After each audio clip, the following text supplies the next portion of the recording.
Hello and welcome back to More Than a Game, a podcast dedicated to the Premier League, the A-League and more. Today on the show, no stadium, no fans, but Western United and John Aloisi have an A-League Championship trophy. The West has arrived, and no, not you, Western Sydney, you'll have to wait. Plus, Real Madrid take home a record 14th Champions League trophy after an eventful night in Paris. Plus, we'll go through the Ruse squad, salty tweets about player departures, nice ones about cash grabs. No, not the Optus one. Those were all salty, and much more. I'm your host, Colby, and I'm joined by Tommie and Jesse. Boys, how are we this evening? Pumped to talk a lot of football because I guess being the end of the season, it's always bittersweet. But when they turn up to two games like this morning and last night, it's always fun to talk about. Yeah, raw emotion, Colby. I just need a bit of a therapy session with the boys, so I'm just glad to have you. I just had to go back to bed this morning. I was like, "Oh, just deal with this. Deal with this later in the day." I think did well. I just had to go busy myself in something because I was just so awake and wound up. So we've essentially got a double pod for you today, listeners, and we'll be releasing it in two parts. One is A-League Grand Final and Champions League Final, which you're listening to right now. And as a separate pod, which should drop into your feed around about the same time, will be our review of the 2021-22 Premier League season. But more on that later. Boys, let's kick off with our moments of the week. Tommie, start for you. Well, big week in terms of football, wasn't it? Obviously, the two big finals. Well, there was a third big final on, and that was the Europa Conference League final on Thursday morning with Roma, Jose Mourinho's Roma taking on Feyenoord. Look, the game probably didn't move the needle a hell of a lot, but if there was one thing that should have moved the needle a bit, it was Jose Mourinho cops a bit of slack for driving, for parking the bus sometimes. But they actually let Jose Mourinho drive the bus after the game, and so he was literally allowed to park the bus, and he actually left without the Roma goalkeeping coach though. So there's some great footage doing the rounds of Jose being allowed to drive the bus and all the players sort of cheering him on. I thought that was like there's someone leaning into the meme there, and we all know that we like that on More Than a Game. So I really liked that. This just reminds me of the story that the Ladies League girls always tell about how Georgievski got left off the team bus one time and had to catch a taxi or like had to make his own way somewhere. And every time I just think about someone getting left behind, it's always poor Georgievski. I did clock this one as well. And the pictures were just amazing from like the victory parade around the Colosseum and stuff, and the bus there. Like I saw those images and I thought, wowee. But then I thought, hold on, this is just the Conference League. Like, are people really? they're really taking this shit seriously, aren't they? No, mate. Look, I'm setting this up for next year. I think the Europa Conference League is going to be the competition to watch next year in European football, especially with West Ham in it. I think it's the context of Roma just being so barren without a trophy for so long. They just went absolutely nuts, and all power to them. I guess I'll chip in. I mean, for me, I can't go past the Woo. I mean, who can go past the Woo when it comes to moment of the week? And I suppose if you want Melbourne City. I think if we were to narrow it down a little bit, I think for me it's we had a little bit of a chuckle last week about John Aloisi, spending a couple of years at Optus Sport and moving buttons on the screen and becoming a tactical genius. And he's got a lot of stick. You guys will know a lot better than me because he's been around a bit longer, and I haven't followed his career as closely. But he has got a lot of stick as far as I've seen, and he's come out on top. So I think my moment of the week has to be the Woo in their third season, getting the trophy after all that. The toilet seat is theirs. Love that. My moment of the week, boys, is Sunderland and Bailey Wright back in the Championship. They won their League One promotion playoff against Wickham at Wembley last Sunday. Bailey Wright started as the Black Cats made it fourth time lucky after I think they failed in their last three playoff finals. So I know they had a lot of heartbreak, but I read three and I'm like, that can't be right, surely. But a lot of playoff finals they've had heartbreak in. So yeah, great for that club. Great for Bailey. He had to travel separately to the game, separately from the team due to a bug, but he managed to start the game and looked like he played the 90. So good for him too. He's been called up to the Roos squad. More on that later. But yeah, what a moment. They say Sunderland till I die, but I mean, a cat has 9 lives. So, they just keep they've used a few. And another one, Tommie, I thought you'd bring this up, but Jared Bowen, first England call up, that's got to be a moment of the week too.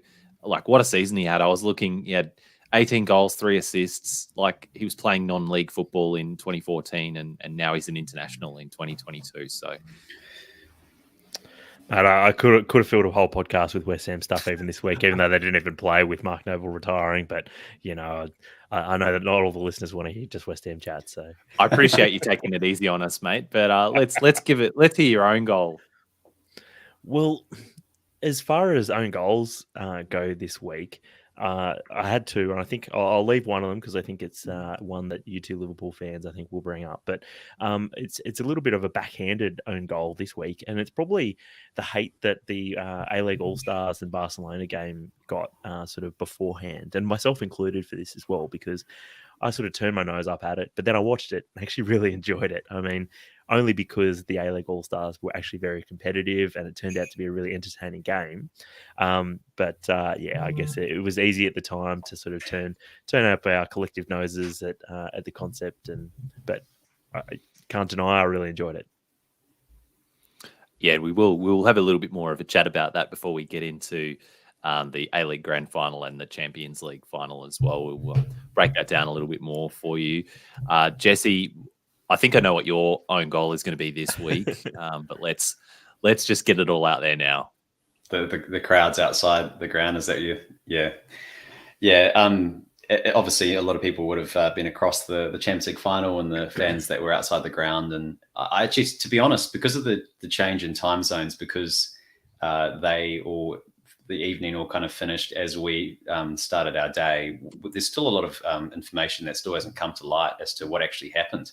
I think we'll find out more overnight tonight. But basically, there are a lot of fans which reports were that they sort of got squeezed into a bottleneck on one side of the ground where they were meant to go to like 4 or 5 gates, but essentially they ushered them towards one. There was confusion about the accusations by UEFA that some fans had been turning up with false tickets. That was their narrative. But then on the fan side, they were saying that they were being tear gassed and there were riot police, and videos emerged on social media of this all happening. So again, we don't know 100% what actually happened, but if you put the pieces together, it doesn't look good in any way on the organisation of the Stade de France. And it's also incredibly embarrassing because there's a huge amount of, I think out of all clubs, this club is particularly sensitive to fans and being in close proximity and being bottlenecked. And it just was an absolute recipe for disaster. And it obviously pushed the game back half an hour and disrupted all the opening ceremony and the players warm up and everything. It was a really bizarre start to a Champions League final. So to be honest, it was a bit of a car crash, and you could just say the whole thing was an own goal before the ball was even kicked. Well, I know Camilla was furious that not everyone was there for her opening her pre-match show, and that people were just like a bit disgruntled and not really singing along to her song. She like put out an angry tweet about it, then deleted it as well. When you ordered Dua Lipa on Wish. But as it was, Jesse, yeah, you're absolutely right. Like, this is a really this is a bit of a trigger point for Liverpool fans, obviously after Hillsborough all those years ago, but still very much fresh in the minds of a generation of Liverpool fans. Being involved in crowd-related sort of crushes and things like that on the one hand, but on the other hand, also then being blamed for it as well. UEFA had messages on the screen saying like something to the effect of like the kickoffs being delayed due to the late arrival of fans, when it was like clearly their fault for the way they'd organised the stadium and only opening certain gates, and then pepper spraying people and getting the riot police onto them out front. This is just kids, it's just wild. Elderly people, kids.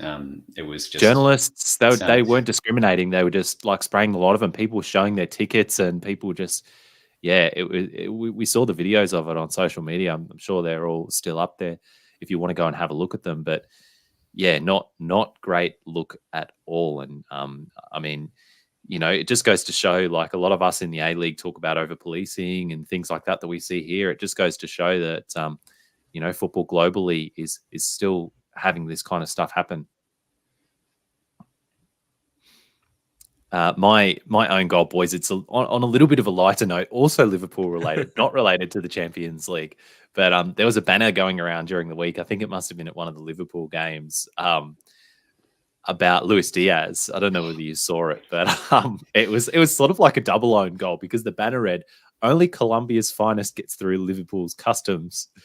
Obviously, a bit of a racist dig at Colombia, but they've spelled Colombia wrong too, with the starts with a U. So it's just the double own goal. It's Colombia, not Colombia. Colombia. Yeah, it's the biggest crime since they sing Alcantara instead of Alcantara. Just little things, just little details. And Bobby Firmino, that one always gets you, Jesse. Oh yeah. Oh, just made my skin crawl. All right, why don't we get into a bit of news and listener questions? Dominating a lot of the chat this week has been the release of the Ruse squad. Boys, I'll just throw it out. I suppose I'll throw it out to you, Tommie. Who are you happy to see there? And we're welcoming in Damo to the pod as well, just in time, Damo, for a bit of Ruse chat. He's just coming in right at the right time. How are you today, mate? I'm good, mate. Very well. Thanks. Sorry for being late, but I'm here. Here he is, mate. We're just about to chat Ruse. The squad's dropped this week. We've had a little bit of chat about it on the group chat, but what have you made of it so far? Who are you liking to see in there? Who are you happy to see there? Well, I'll tell you who I'm happy to see not in there is Ryan Grant, and I'm sure we can all agree on. And we say jokingly, has he played a good game of football since he cut off his mullet? But I think it's almost the truth at this stage. 100%. Yep, absolutely. Tommie, what about you? I think the other major omission was the cum dog, who sort of, that all started out as a meme saying, "Oh well, let's get the cum dog into the Socceroos squad for the qualifier." But you look at between Taggart, Duke, and even I guess McLaren in a Socceroos jersey, and there hasn't been a hell of a lot of goals recently. So even Taggart and Duke sort of aren't exactly banging in goals, I think, at their respective clubs. So it is a bit of a concern, I guess, where the goals are going to come from. Obviously, it's not necessarily have to come from the front one or two, but still, it is a concern, I guess, going into those games. And there's been a bit of chat about Taggart as well. Like he's been copying a little bit of hate. People saying, "Yeah, what's he done for 2 years? Hasn't he been? He's been injured for like 6 months or something like that." And I was looking him up today, and as I was Googling him today, he was actually playing in a game and he'd scored like 5 minutes after I was Googling him. So he's playing in the J League for a decent team. I think he's got 2 in his last 3 or something like that. He's starting. So, I mean, maybe that one's okay. But I think the key is we need some variety with our strikers. But yeah, Tommie, are you one that's like banging down the door for the cum dog to be in? Because like personally, I don't really see it. But what are you thinking there? I think we've shown with the Socceroos that as good as Jamie McLaren is at club level, he doesn't offer enough, I guess, in the build-up play and sort of, I guess, in a holistic sense, as what the likes of, say, maybe Duke or even Taggart does. So I don't think Jamie McLaren is the right option for the Roos. But when it comes to the cum dog, I think he's better at sort of linking the play, and he's also capable of the unpredictable as well. So I think that it kind of means that he's probably a better option than McLaren for the Roos, which is kind of bizarre to say, given the dude's just won 3 successive golden boots in the A-League. But I mean, you've got to pick the right player for the right situation, and I just don't think Jamie McLaren is the right player for the Socceroos. If you don't select the cum dog, then you can't say "cometh the man, cometh the hour." And that, for me, is a real opportunity missed. Well, some of the names, boys, that have been recalled, Davidson back in the Roos squad after that A-League Team of the Season appearance. Kenny Dougal back in the squad. Riley McGree, don't know whether they had a break, but definitely back in. Moy back after injury and fitness. Is he back Taggart, as home? we said. Is he back home as well, Colby? You're just confirming I haven't been following his Instagram super closely. I think he is back home in the UK though. I saw a pic of him and his wife and daughters the other day. So at least he's at least doing some dad duties, which is always positive. I think he's been training with Andrew Clark as well, the Socceroos fitness coach as well. So it'd be good to know that. I think he's probably in better fitness than maybe he was sort of a month or so ago. Yeah, that would be good to see. Boys, anyone unlucky in your view to miss out? We've mentioned Cummings, but is there anyone else that you think was a bit hard done by? Damo, I'll throw to you first. I can't really think of anyone that was probably too hard done by. I think Metcalf could have been involved in the squad, but again, we've got people that play similarly to him in that role, and with Aaron Moy back in, it was always going to be tough to sort of get a run in that midfield as a fringe player. So outside of Metcalf, I don't think there's any glaring omissions to the team. What about Brimmer? Would you have had him on form, the Johnny Warren medalist? Again, it's exactly the same argument. There's fringe center midfield players, attacking midfield players. I mean, we've got, as much as I don't like him, Aiden Hrustic, who won a Europa League trophy. Aaron Moy, who's always going to get a game. Tom Rogic off the back of probably his best season ever. Jackson Irvine, who plays every week. Denny Jonro plays every week. Riley McGree. Riley McGree. If there's any position that we've got depth in with the Roos at the moment, it's those number 8 midfielders. Just thought I'd make a quick point on international football at the moment. Like, we have this window coming up where a lot of people are treating as the last kind of chance before the World Cup to gel, but there will be injuries and there'll be this period of time in the sort of A-League season, but also the Premier League season before the World Cup, where some players just are in red hot form and they'll give the selectors a really big problem, headache. And we were talking about strikers, for example. So say you're not talking about midfielders for a moment, but you're talking about a position which essentially is a more narrow position. You could have a striker who just can't be ignored, who gets selected for the World Cup at the very last minute and doesn't need to be integrated into the squad for over 12 months, for example. So I think if you're at Cummings at this stage, you wouldn't completely write it off. I think there's still a chance to be selected. Fair point. If we make the World Cup. Well, that's Come another. on. That's Positive. matter, Stay positive, boys. But what about, just before we move on from this question, what about Birighitti? I see that Redmayne's been included in the squad again. Like, would you have had Birighitti over Redmayne? Yeah, well, it's almost like Arnie was only allowed to pick one of his boys, and he didn't take Grant, and instead he took Redmayne instead. I mean, Redmayne's probably in the worst form of the last 3 or 4 years at the moment, and so yeah, I think very lucky to go into camp. But I mean, third goalkeeper is it's kind of a position where the personality and sort of the fit within the squad is almost more important than the. I mean, I have heard some reports that Birighitti is a bit of a prickly character, to say the least, and so it might be if there's no view with him actually starting, they don't want him around the squad, kind of thing. Well, and Tommie, that just takes us on to the next question quite nicely. Speaking of fit within the squad and continuity and things like that, should the Roos be favouring continuity in the way that Arnie seems to be doing in a way that in the sort of selections he's making, or should we be going with players in form like sort of other nations might do? If a young player's in red hot form, they call him up. And the reason why I ask this question is I noticed Vince Regari and Alu Kuol having a bit of a dialogue on Twitter.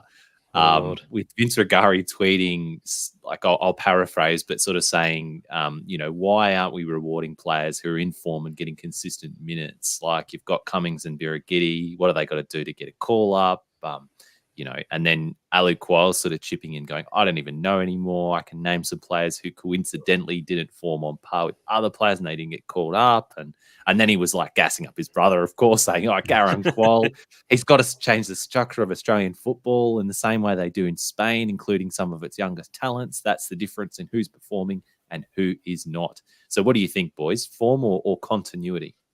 Well, I think there's a happy balance, and I think we've seen with players like Atkinson and Tilio, they were the players that got brought in on the back of having brilliant seasons. And when you talk about form, you can't bring in someone that has played half a dozen good games. You have to bring in someone that's been able to perform consistently over the better part of a season. And I don't think Cummings or Kuol or there's any other real names you can throw around. The people that we have brought in that have been on form are Tilio and Goodwin and Atkinson and now Davidson. So we are picking people on form. It's just you're never going to make everyone happy with an international selection. It's a good problem to have that we do have lots of players sort of banging down the door at the moment. Because, I mean, if you go back maybe 12 months ago, it felt like there were a lot of players who were on the fringes of the Socceroos who weren't playing, weren't in good form. So it's good that we're in this position. That Oprah meme, you get a cap, everyone gets a cap.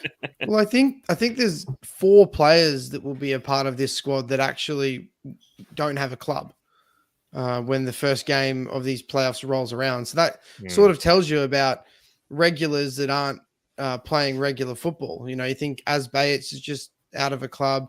Rogic obviously will play wherever he goes, but he won't have a club. There's a couple of others in there that off the top of my head, I can't really think. Sainsbury. Mobile without a club, he's barely played football. So yeah, it's tough. And I guess that's where the argument comes in is why you're picking Sainsbury and Mobile when you've got a couple of other people that are, Curtis Good has played every game this season, had a brilliant season. Why is he not there? But again, you can't really afford to lose players like Sainsbury and Mobile because on their day, they're the best 2 players in the team. Yeah, that's right. Sometimes that players are going to perform on the day, and that's what Arnie would be thinking about those kind of guys. He knows what to expect from them. But boys, what are you expecting ahead of our World Cup playoff qualifier? How are you feeling, Tommie? How the nerves? Very nervous. So we've got a warm up on Thursday morning against Jordan. That's going to be very interesting because you would expect that's the opportunity to play your first choice lineup. But then what is it? It's early next week, mid next week. Yeah. Tuesday next week we have the big game, I guess. So pretty nervous because I mean it's do or die at this point. Like you have to win, and it doesn't matter how you win or if you play well. It's just all about the result. Yeah, absolutely. So we've got that match against the UAE. We've got the friendly, like you said, Tommie. Then we've got the UAE on the 7th of June. And if we make it through that, we'll be playing against Peru in the intercontinental playoff on the 13th of June, actually. So pretty shortly after that. 2 incredibly tough matches. Like we've said previously on the pod, I guess the saving grace of them is that they're at a neutral venue. At least we won't have to go and play in South America, but we also won't get the benefit of having a home league here. All right, boys. Next item is a few player transfers and departures. Just a couple to talk about this week because there's been more movement in the A-League off-season, but a couple that are worth mentioning. Callum Talbot to Melbourne City. This one was... I threw this one in there purely because of the salty tweet, very, very salty tweet, I would say, from the official Sydney FC Twitter account, replying to one of the Sydney fan accounts, saying Callum was offered a new deal a few months ago when he wasn't playing because we had both Socceroos fullbacks, and he decided to take up the CFG offer, as presumably he thought that would lead to more opportunities. Things have changed, and he began to play more. Thoughts on this transfer? Very salty. I mean, the Talbot 3000, he has really come on in leaps and bounds in the second half of the season, and I mean, this looks like another case of Sydney absolutely dropping the ball in terms of tying up a really high potential young player. So, this Tilio 2.0, Tommie. Yep, exactly. So, look, going to be really interesting to see where Talbot actually slots in at City. Obviously, they've got Jenkinson at right back at the moment. I'm not sure if City are going to hold on to him next year. My head probably says no, but I guess we'll see. What does your heart say, Tommie? Really a lot of heart involved in this one. I don't know, mate. I saw you taking a selfie with Jenkinson when you spotted him on the way into Amy Park. Sounds like there's a lot of heart in that. This is true, but yeah, that's only you elbowed Damo out of the way for that. I don't know if Jamo will ever sort of speak to me in public after that incident, after that little run in. Do you speak to him in public regularly? All the time, mate. All the time. Well, not anymore. Is this an ad for a kombucha, mate? Can you just cut it out? Boys, the second player transfers I wanted to talk about were Adelaide pair Moture and Yaya Decouli off to League One, Stade de Reims. Thoughts on this? I think Moture might have went for a fee. Adelaide seemed to just be, and I think we say this all the time. It's just a conveyor belt of young talent that's coming through Adelaide. And what Moture was last year is Iran Kunda this year. And there'll probably be another 15, 16-year-old that comes through next year. And they sell Iran Kunda for a fee. They continue to do this. So, I mean, good on them. If they're getting fees for players, they understand their place sort of in world football. And you'd be silly to stand in the way of a teenage kid who wants to try and, make a football dream a reality. My favorite part about this transfer was sort of how it came out in sort of how the news leaked out in sort of stages. So first of all, it was sort of rumored that both players were going to be going to France, and then they were going to Rennes, the very similar sounding French team, and then it was announced that formally that they were going to Stade de Reims, which I'm sure I'm not saying that right, but it was just very A-League areas that he was rumored to be going to like the wrong team.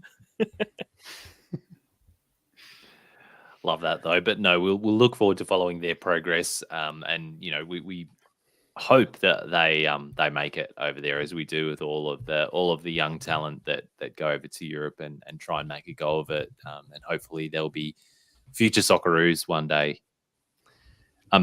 A-League All-Stars, boys. They're back after like a decade. I don't know how long it's been since we've last seen an A-League All-Stars game. They hosted Barcelona in a post-season friendly in front of over 70,000 at Stadium Australia and took a surprise lead against Barca early in the second half through Adama Traore. But alas, it was Adama Traore who brought Barca back, and Ansu Fati came in to finish the job. 3-2 it finished. Boys, should this be a good advertisement for the A-League, and was it? Or is it just a bit of post-season fun? Well, I think it's a bit of both. It was a fun game to watch. I enjoyed it. I didn't think I was going to. I thoroughly enjoyed the game. I found myself getting far more invested in it than I thought I would. It was fun to see some of the really good football that the A-League All-Stars were playing, and that there was actually a lot of people in the ground that were getting behind them when they went forward. You could hear the crowd getting up and about. So it's also good to see 70,000 odd people at a football game in Australia. I think I heard on the commentary, it's the biggest sports crowd in Sydney since pre-COVID. So that's a pretty cool stat as well. But it's all a bit of fun in the end, and it was good fun to watch too.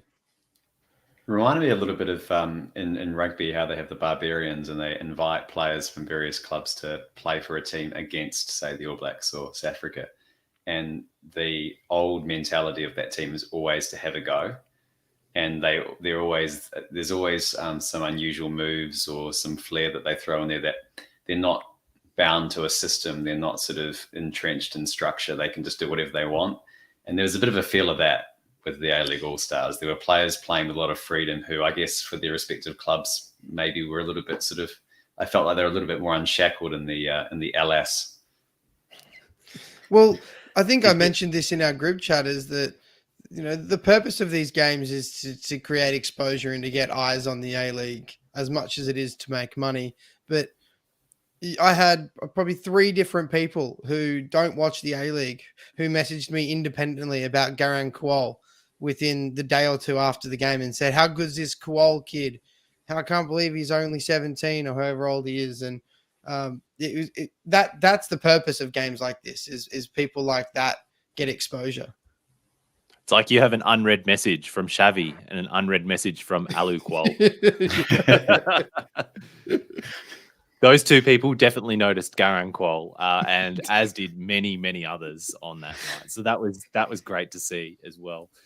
Piscopo also had a quite a good game as well. So it was good. It was good, I thought, to see sort of a good mix of local young talent just being allowed to express themselves, as well as the marquees that we like to see week in, week out in the A-League. So I thought all in all it was a good event. And I think it was both, Damo, as you say, taking it back to whether it should be an advertisement for the A-League or whether it's just a bit of a cash grab, a bit of postseason fun. And I think, if we can have the best of both worlds, then that's great.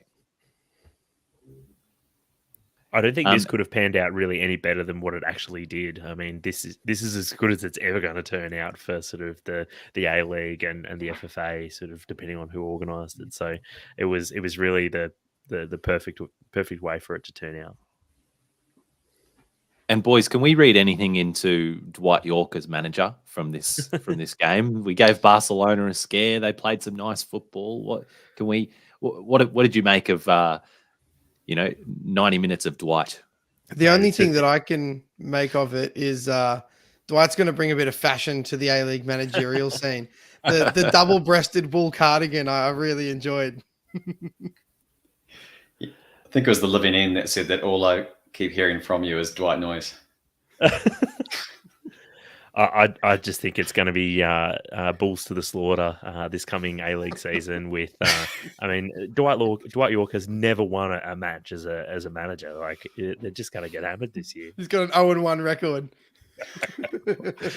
Boys, I don't know about you, but it's his second stint in the A-League after obviously playing for Sydney. So we're all going to be seeing a bit of New York. And round one will be his second stint ever as a manager. Warren Dolan medals and PFA players and teams of the season. They happened this week. I'll read you out a few of the highlights. The Julie Doran medal, Fiona Watts from Adelaide United picked that up. The Johnny Warren medal, as we mentioned before, of course, went to Jake Brimmer of the Melbourne Victory.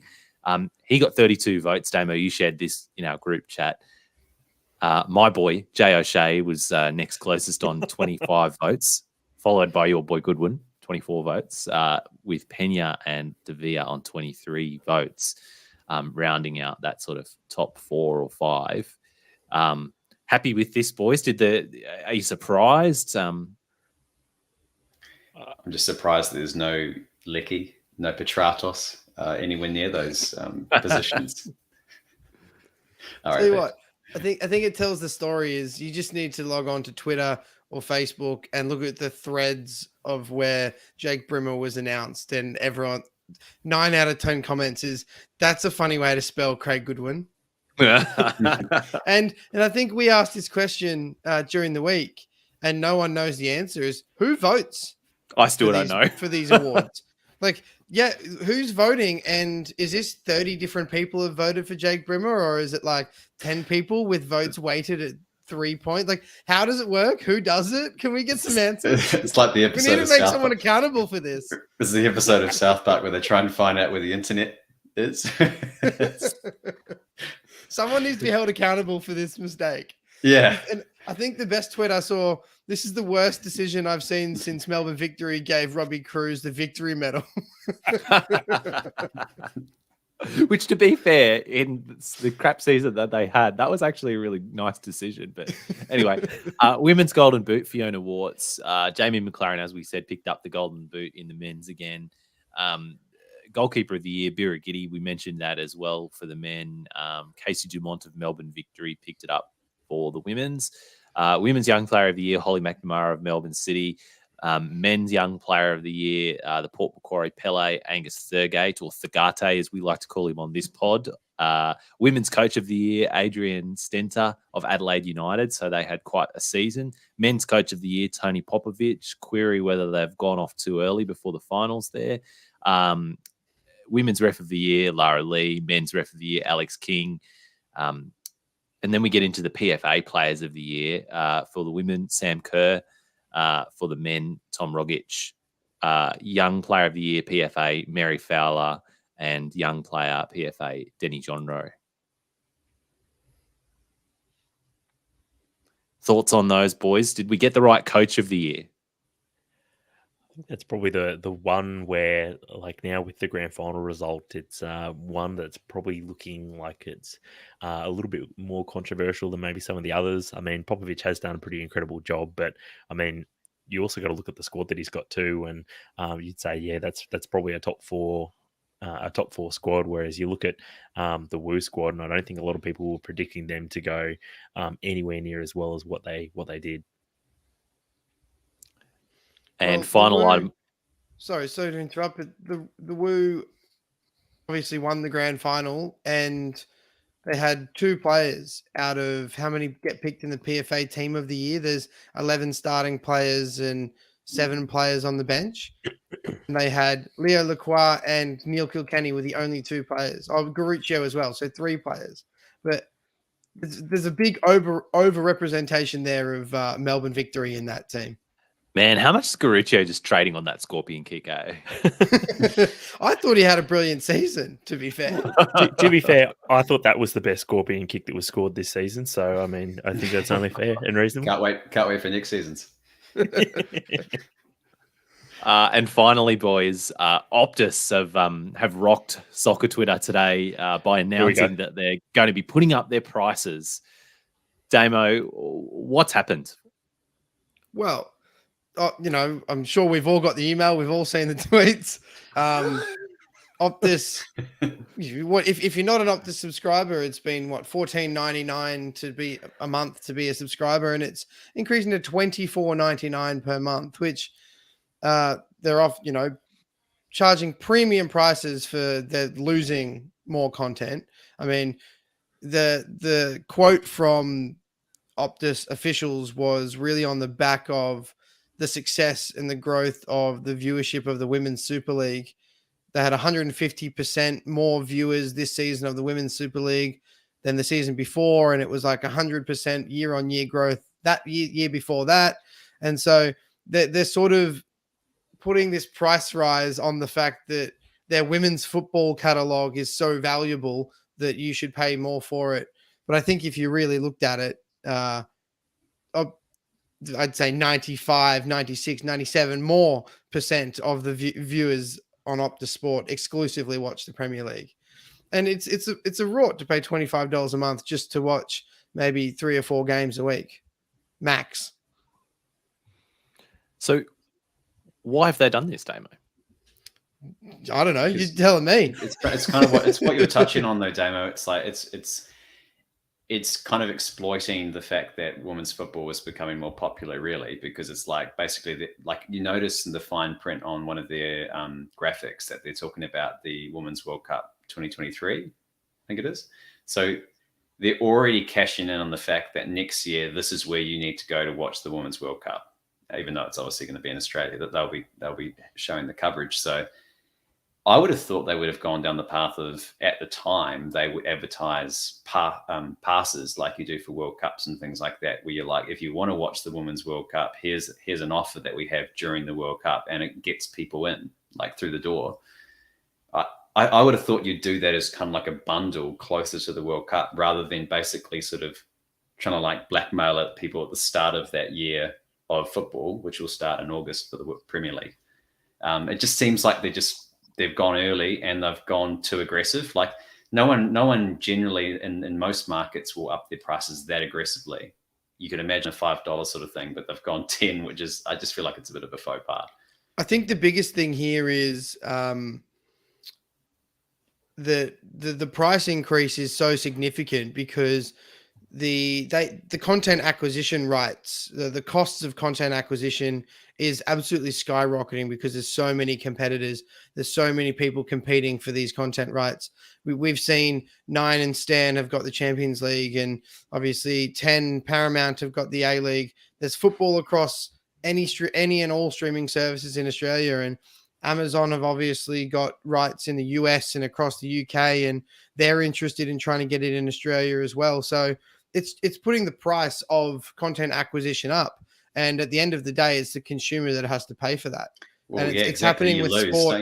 It's happening with sport all across Australia at the moment because of the streaming landscape that we've got. And like we just said, it's the consumer is the one that ends up losing out because you pay more for every single platform that you've got. Tommie, is it a coincidence that Gladys Berejiklian's recently come on board at a senior position at Optus? I'm not sure if Gladys was involved in the decision, although it would make a lot of sense if she was. But I just want to, I guess, throw out that I guess I wonder if Optus were wondering if they'd been undervaluing their product for a while, and I mean it had been free for what? If you're an Optus customer, at least it's been free for what, 4 years, 5 years. That's a lot of potential subscriptions that they've been foregoing for a long time. So yeah, very interesting. Maybe that's the reasoning behind it. Obviously, it's not popular. No one wants to be paying more for something that they were getting for free. Is it an HD? Well, that's I guess the sort of the sweetener that they've thrown out there. That it's going to be available now on 1080p on selected platforms. I like that nice little little asterisk on it. Yeah. But yeah, look, it's not great sort of timing, especially with them losing the Champions League 12 months ago as well. So yeah, it's not great. And boys, what effect is this going to have? Like, are you going to do anything differently? And Dave Saves wants to know: is this going to be able to affect our ability to afford to do the pod next season? Our soccer streams. I'm coming home, baby. Coming back to Red. Let's go. I don't know.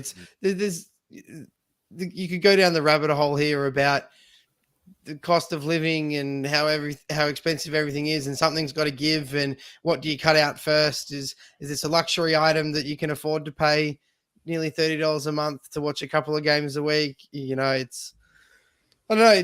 It's I don't know if I'll resubscribe, if I'll cancel. I don't know yet. I haven't decided. We're going to have to make the pod a Patreon or start an OnlyFans or something to fund our Premier League coverage. Oh, wait. I thought we already started an OnlyFans. Wait, why have I been sending you nudes all this whole time? You've been giving it away for free, Tommie. You've been undervaluing your coverage. Just like Optus, you've been undervaluing your products. Oh, okay, boys. Coming up next, we'll review the A-League Grand Final. So after just 3 years since entering the A-League and having to go through Melbourne Victory and Melbourne City to get there, Western United finally won an A-League championship thanks to an own goal from Nuno Reis, although Prijovic still is claiming it, and a goal to Prijovic in his own right. Boys, the open top bus is going to be going through Geelong, Ballarat, Essendon's training ground, Tassie, and even around Amy Park. But what a moment for the Woo. Huge moment for I guess the Woo, and also that region as well, sort of non-sarcastically, the Western Melbourne and Geelong and Ballarat. There was a pretty big Western contingent there on Saturday night. Lots of families and lots of people that have probably never been to an A-League game before, or if they have, maybe only once or twice. So I reckon there are a lot of people that all of a sudden now are going to be taking the Woo a bit more seriously now, and that can only mean a good thing for the A-League if those new people are probably going to be following the Woo a little bit closer in the future, because they can now say they saw them win a grand final. The commentators are really insistent on Western, by the way, guys. We have to call them Western. Wow. Okay, first we got on the board with the Battle of the Bridge, but this is a bridge too far. Damo, Do you think this is going to make people take the Woo more seriously? Is this going to attract more fans to the club, more members?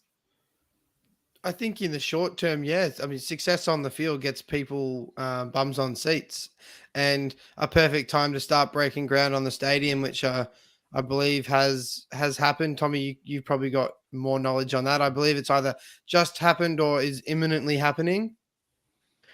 Yeah, I believe that they broke ground a couple of weeks ago, maybe 3, maybe 4 weeks ago. So, yeah, I agree. Great timing for them. Let us know when you've got your next site visit. And what train are you getting out there? Speaking of trains, I've got a contact who catches the train, the V line in from Geelong, and so he sends me photos from the train. So it's great. That man on the ground, fantastic. Love that. But definitely, Colby, I think it will pique the interest in Western United, and people will take them more seriously. People. It's still, until they've got a permanent home, it will be difficult to generate this real dense supporter base that is really loyal. But, their traveling show will get more people in town. If you can advertise that, hey, the A-League champions are coming to town, let's go and watch it. If they go and play in Launceston, more people will come out because they want to see the champions, and they'll probably take the trophy with them. And the traveling show just adds another element to it now, and until they've got a home. And Jesse, they had to go past Victory and City to get there, as we mentioned. Do you think that sort of those big games and the history and the competitiveness that's being built up with the local rivalries, do you think that's can only be a good thing for the Woo? It's certainly the best way to get attention from the rival fans who, for a while have been claiming there is no rivalry. Well, that's the best way to sort of firm it up. And also, I guess the fact that the active support was really good there yesterday as well. And I know it was a grand final, and we're talking about a number of people maybe there for the first or second or third time. Doesn't matter. The support was vocal and loud, and if that increases and continues to grow, then we'll have rival active support to these other two clubs, which have been making a lot of noise in Melbourne for a long time. So that can only improve the atmosphere as well. Well, why don't we talk a little bit about the game itself? The main thing that stood out was the performance of Prijovic, and I guess, boys, the non-performance of Macca. And Thrillhouse FC's got a question for us. Why does McLaren always go missing in big games? And does that mean he shouldn't be playing in big Socceroos games? Tommie. Well, I think this was your classic case of McLaren just not getting any service. I don't think you could say that he didn't show up, because how many opportunities did he not convert? I mean, I don't think he got many opportunities to convert. So I think this was less of a game that was about McLaren and more to do with Berenguer and Tilio. Tilio was brought off the bench for. I thought he was going to be brought on to replace Berenguer, like in the semi, but they took off. I think it was Roshan Griffiths instead, which meant Berenguer stayed on the pitch, and I think there was a twofold aspect to Tilio coming on in the semi. It also meant Berenguer came off. He's pretty underdone in the semi, but he looked a little bit sort of off the pace, sort of lacking his normal quality in this game as well. And so I think as good as Berenguer has been this season, or at least the beginning of the season before that injury, I think him staying on the pitch actually kind of hurt City in that second half, and they never really even got going in that final half an hour as well. This game just imitated the game that a few of us went to right very early on in the season, whether it was the first round or second round. Melbourne City played Western United, and we went to the game. And Jesse, you and I were saying during that game that the onus was always on City. The onus was always going to be on City to play football and to break Western United down. Western United, that's why I think they went into this final knowing they could do the job, is because during that game and when they've played this season, City haven't been able to break them down. And they have one option. It's, we've got option A, and option B is do option A better. So they weren't able to get in behind and get that ball back. And when they did get the ball back in, Lacroix was there to get rid of it. And their plan went perfectly. They scored Completely after, agree. 90 seconds, and then the onus was even more on City, and that pressure began to build and build and build, and something had to give. We talked about it last week as well, and we talked about like what were our predictions for the game, and it was basically, if Wu get the early goal, then City are in massive trouble, and it's exactly what happened, and it was exactly what you say, Damo. Like it just all the onus is on City, and I think I'm not going to massively defend McLaren here, but I do think that some players like that just get used as scapegoats in these situations because obviously they're marquee players, but they're a victim of the system. Like the only time that he was ever going to have a chance to have an impact on the game was when the Wu maybe were trailing or needed to score a goal. Well, the Wu didn't need to do that after 2 or 3 minutes into the game. And there was no need for their defenders to be moved out of that narrow area in front of the box, which is exactly where he likes to be. And so it just meant that, going back to your point, Tommie, it just kind of meant that he just wasn't effective, which is less about him and more about the fact that he just wasn't the right player once City went 1-0 down. So, it's just a bit of a shame, but I just don't think it's as simple as just saying this player is a marquee player. He should have played better. I think it was a case of the system. As good as Jamie McLaren is, he plays off the shoulder. He gets in behind, and he gets in behind teams, and there was no opportunity to ever get in behind, like you said, Jesse, because the goal came so early. Wu did exactly what they've been doing all season. They sit deeper and deeper and deeper, and they force teams to play the way they don't want to play. And credit to John Aloisi and the coaching staff at Western United, because they've done this all season, and teams have struggled all year to break them down. Yeah, look, I hear what you're saying, boys, about not getting chances, and this is the way Macca plays. But like, how many big games does he need to not score in before he's just not a player who can play in big games? Yeah, look, that's an accusation that's been levelled at him for a while now. I don't think he has a great record in Melbourne derbies, for example, outside of those sort of 2 big blowouts last season. And I think it's more that when it's a cagey match, I think he's just not suited to those sorts of games. So could make an accusation, or he could make a case for him being a bit of a flat track bully, or that he only really is sort of good in open games. So off the bench. I don't know. Yeah. So it's tricky for him, I guess. But look, I thought something that was telling was, Damo, you mentioned about how they forced City to play a way they didn't want to play, which was kind of crosses into the box and not from the byline either, from quite deep.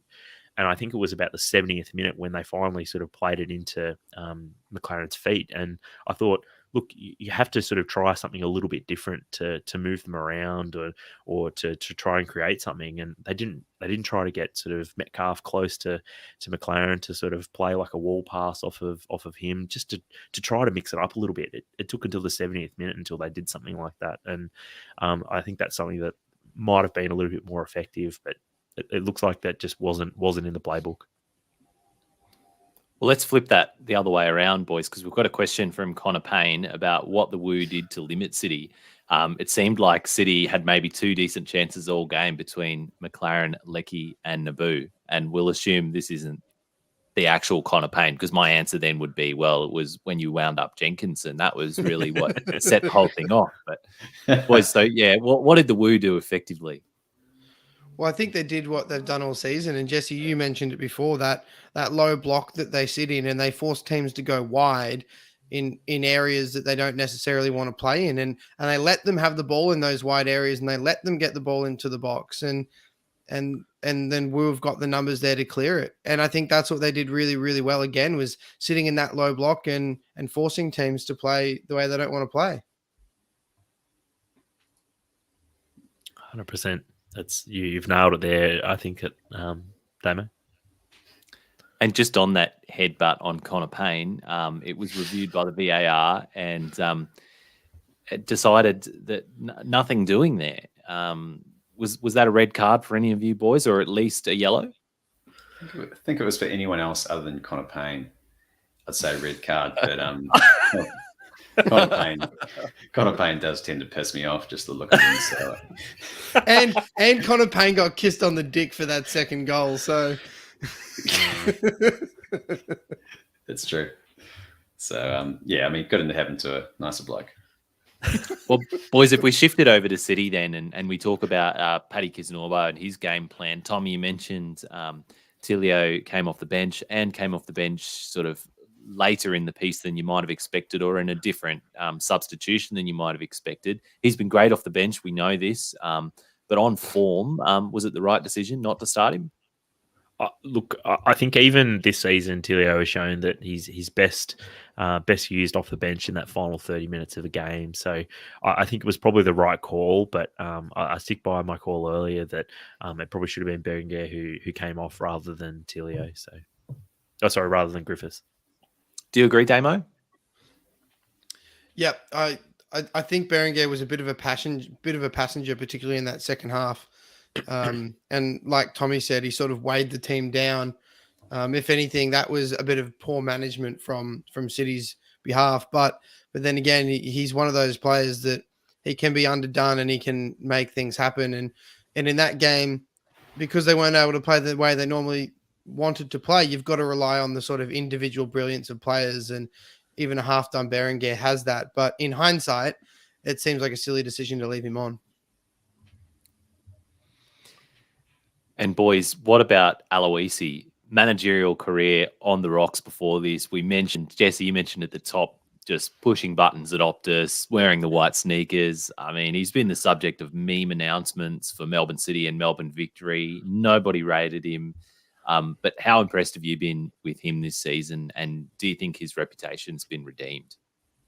Yeah, for sure. I think what impressed me the most is that, we were joking about the Optus Sport thing, but the thing about Optus Sport, as we know, is that they watch a lot of European football. I mean, used to, obviously, before they lost the rights. The stylistically, this is a trend that we're seeing across European football and English football with teams that either have an identity in being like a super attacking team or a team that wants to work in transition. And he's decided that, well, with his squad and the players that he has, he's all going to be about conserving energy and choosing moments in games. And it's just not a coincidence that they go all guns blazing to try and score within the first 5 minutes and then sit back.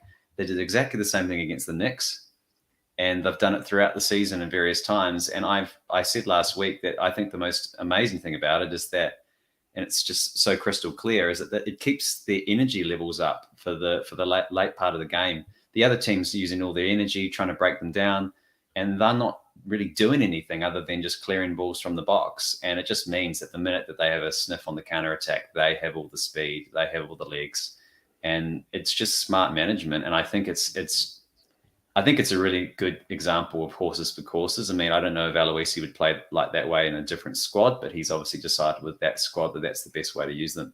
And the players bought into it, evidently. He didn't play that way at Brisbane. No one really knew what he played at Brisbane. Not me. Boys, anything else stand out to you in this game? I know there was a lot of, I've got a lot of stats and facts and sort of musings about this one, but anything you guys want to bring up? Two things from me. First of all, I thought Josh Risdon really stood up and had a real captain's knock here. He took a knock in, I think it was about the 5th minute or something like that, and looked like he was struggling to get through just sort of the first quarter of the game, but he pretty much sort of hobbled through the whole game, put in an absolute shift, and was probably pretty inspirational. I think the boys would have really gotten around him in the Woo camp at the end of the game. I think after the game he said, "Oh, look, I've got 6 weeks to recover before preseason starts." So I know he would have been really sore. The second funny how that works though, Tommie, because if Woo had gone on to lose that, we're making the same comments about Josh Risdon that we just made about Berenguer.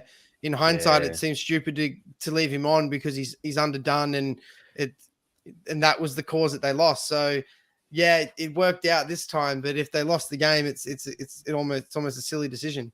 Yeah, I know what you mean. I guess the difference between Berenguer and Risdon was Risdon had a great game and Berenguer was a passenger, right? So that's the difference between the two. The other point I wanted to make was about Connor Metcalf. Obviously had a great season. Got the Alex Tobin medal, I think it was, in the weeks leading up to the grand final. Limped off in about the 65th minute or something like that for the in the grand final. His last game for City, I think Joey Lynch mentioned midweek that hopefully we won't see Connor Metcalf for another 10 years in the A-League, sort of all things going to plan. But look, bit of a sad day, I guess, for Connor Metcalf to sort of go out that way. Obviously, losing the game meant as well that sort of the fans didn't really sort of see him off as maybe they would have liked as well. So finally become the Met cow, and hopefully won't be put out to pasture for some time to come. I was really happy for Jamie Young. Finally got a championship, thoroughly deserved. He's been one of the better goalkeepers in the league. Certainly one of the best shot stoppers in the league, which we already knew about him. But in his interview after the game, it was bittersweet as a Raw fan to just see him so ecstatic and just, saying how happy he was to be at the club and yeah, just what it meant to him. And like, he just looked so genuine. And after all the time he spent at Brisbane, yeah, it was very happy for him. But it just gets me wondering, like, wow, like we haven't really heard all of what's gone on at Brisbane to make him that happy to be somewhere else. He just seems like the puppy that was just mistreated somewhere and has finally gone to a loving home. Especially when he's from Brisbane. And, so he was playing for his hometown club and whatever has happened, he left. And what did he? He literally said, "I love this club" in that interview. And it was like, oh, oof. That hurts as a Raw fan. Yeah. It's pretty much the same thing that Previc said, isn't it? Previc gave the most straightforward, down the line interview you've ever heard. Yep, Johnny rang me. He said we're gonna win. Yeah, but when he's like, what did the guy say to him, Tommie? Where he's so Zappa's said to him, look, tell me, Alex, what does this club mean to you? He said, well, it's hard to say. I've only been here a year. This is like good. Live in the stadium as well, sort of broadcast at the whole stadium. Oh, wow. But the other thing, obviously, boys, is that all 3 A-League trophies were shared across Victorian clubs, 1 each this season. You love to see it. Go on the Vics. And another thing I just love about A-League finals, and particularly the grand final, is just our toilet seat culture. Like, people just going to Bunnings and getting the plastic toilet seats, and all the Woo fans had stickers on them, and people paint them and stuff and have them in the crowd. It's absolutely iconic, and I love it. The worst thing about that is there's always a couple of yellow tinged toilet seats that are in the crowd. And I'm thinking, these come off old toilets and you're wearing it around your neck all day? Very health hazards. Definitely. All right, boys, we better move on. We've got to cover the Champions League final. Let's talk about that. Real Madrid won, Liverpool 0. Liverpool dominated the odds pre-match, and they dominated much of the play in this match. But Real Madrid, as they've done in this campaign, they defied the odds again, not with a Galacticos team that we're used to seeing Real Madrid put out. But they were just more than the sum of their parts and grabbed their 14th title. Daylight between them and anyone else. Real Madrid, they're just something else in Europe, aren't they, Damo? Oh, it's incredible. And I think what I said this morning was the mentality of Real Madrid and the belief at that club that no matter the situation that the team or the club is in, they still believe that they can win the Champions League every single year. And there's reasons that people from all around the world will do absolutely anything to get a move to Real Madrid. Not Kylian. Yeah, well, apparently not. But maybe he would have had a few Champions Leagues if he went. He's playing hard to get. Give it 3 years. They're really just something else. And this team that they've put together who have won, there's a whole bunch of players in that team who have now won 5 Champions League trophies with Real Madrid, which is incredible. And Jesse, was it just not Liverpool's night, or does Don Carlo have Klopp's number? I think there's definitely an argument to say that Ancelotti is particularly good at nullifying Klopp. I think that there's enough evidence across multiple clubs to say that is the case. So I think that's still a valid point. Yeah, it definitely wasn't Liverpool's night, but I think there's been a bit of a trend with Liverpool, especially in the latter part of the season, where if they don't get that goal in the first half or in the first sort of 50 minutes, at least my intuition as a fan is I feel there's a point after the 50-minute mark where I feel like we're never going to score. And it's probably ironically a little bit like what we were talking about with City versus Wu before, where as a City fan last night watching the Wu, you were probably thinking after about the 50, 60-minute mark that you were never going to score. And it's a awful feeling as a fan because you don't have that confidence in your team to get the goal. And all that does as the time goes on is it just emboldens the defense, and Real Madrid would just be getting more and more and more confidence as the game went on. So that goal was always the critical goal, and Real Madrid got it. And it was like, you look at the chances, they think they had like 1 or 2 chances and they took it. And that has been Liverpool's Achilles heel when they've lost against big teams, is usually they dominate the ball in possession. But if they're not clinical, those teams can get you in one moment.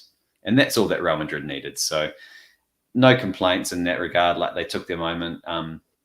Very different style of football for Real Madrid in recent years, where they weren't really on the ball very often. They were happy to watch, happy to sit there and conserve energies. A lot of parallels to what we talked about before in the A-League Grand Final. But they were so lethal when they decided to play, and they've just got playmakers all over the pitch. So you always felt there was going to be a period where Real Madrid were going to be dangerous. So I think they deserved the win in the end, unfortunately. But I think the feeling with it as a Liverpool fan is more just disappointment, because it was a close game. It wasn't a blowout this time. Colby, and you too, Jesse. Do you buy into all this, the rhetoric that's been happening, since the final has ended about Jurgen Klopp and this Liverpool team, who are often talked about as a big game team? That if you go back through the records, the big games that Liverpool play in is often what has undone them throughout the season and throughout the last couple of seasons. 3 finals this year and 0 goals. Didn't win a game against a big 4 or a top 4 all season. Is this just people taking advantage of Liverpool's loss and trying to pile on them, or do you think there's something to this? Well, there's a few convenient stats in there, Damo, because 2 of those finals, yeah, sure, they didn't score, but they went on to win. And anything can happen in finals, as we know. And in this final, they certainly didn't. You certainly couldn't say that they faded or it was a blowout, like Jesse was saying. So, yeah, look, I think that is a little bit of a beat up, to be honest. Yeah, it's also very much like looking back at the most recent season, because it's definitely true that the season they failed to take points or win against some of the teams around them. Watch for my Liverpool review coming up. But they did struggle a little bit in that area. But I think in the seasons just before that, the last couple of years, they've actually been pretty decent at getting points against top teams. So it just seems to be a particular stat for this season. But yeah, I'm not going to deny it. Like, I feel like I said, like, there's a feeling that after a certain point in the game that they were going to struggle to break down these teams. And these are the best teams in Europe. And if you want to win the Champions League, you've got to beat the best teams in Europe and compete. And I think they did do that, but I do think that they were outplayed on the night, unfortunately. There was a few key matchups in this game that I think really decided the game. And the first one was Luis Diaz on the left for Liverpool against Carvajal. And Diaz hasn't struggled against really anyone. Hasn't struggled to dribble past anyone or sort of magic his way around anyone since he's been at Liverpool. And this was the first time he's really been completely nullified, and he almost had no impact, no influence on the game. And that they really didn't recover from that, because lately when Liverpool has needed something special to happen, it's been him. Hard to disagree with that. Yeah, Carvajal had an incredible game. And the other, I think the other key matchup was in midfield, where Casemiro was just a brick wall. There was Liverpool's midfield couldn't even get through to that front 3, front 4 at times, because Casemiro was just in there sweeping things up. So two huge performances from 2 big players, and then you had Militao at the back, who was just an absolute tower. And I love seeing defenders celebrate like they've scored a goal every time they clear the ball. He got up and won a header, and he would scream and pump his fist like he just scored a goal. You could tell that he was up for it. It's real Yerry Mina areas, eh? Was with the defensive masterclass displayed by Real Madrid in sort of keeping out the Liverpool front line and co. Is it fair to make the comparison between Don Carlo and our own John Aloisi? Is Don Carlo the Champions League version of John Aloisi? I called him the Don A-League Aloisi. Don Aloisi. I called him the A-League. I called him the A-League Conte last week, but I think we found a better one. That's brilliant. Don Aloisi.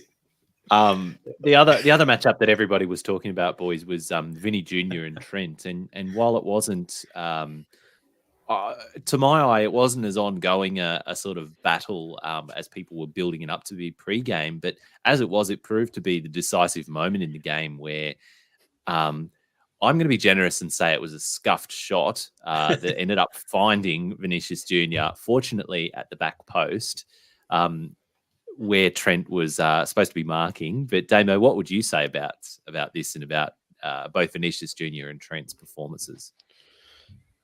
Yeah, I think it ended up being a somewhat of an insignificant matchup purely just because Liverpool had so much of the ball and Vinicius had to sit in a lot deeper. And the way Liverpool defend on those breaks is that Van Dijk or the other centre half, whoever's on that side at that time, they don't get out wide and they kind of just slow the winger down and let Fabinho come back in and play. And it's exactly what happened when the goal happened. And if you watch it over, it was Robertson that got caught forward. That was the actual. It wasn't Trent that was caught out anywhere. Robinson was caught out, and then Van Dijk almost stepped out and couldn't decide whether he wanted to go or stay. And then he was, guarding someone from the overlap, and it gave the opportunity for the ball to come across the box. So there was sort of 2 or 3 key mistakes in the lead up to that goal. And everyone's going to look at Trent and say, oh, he wasn't on his man. But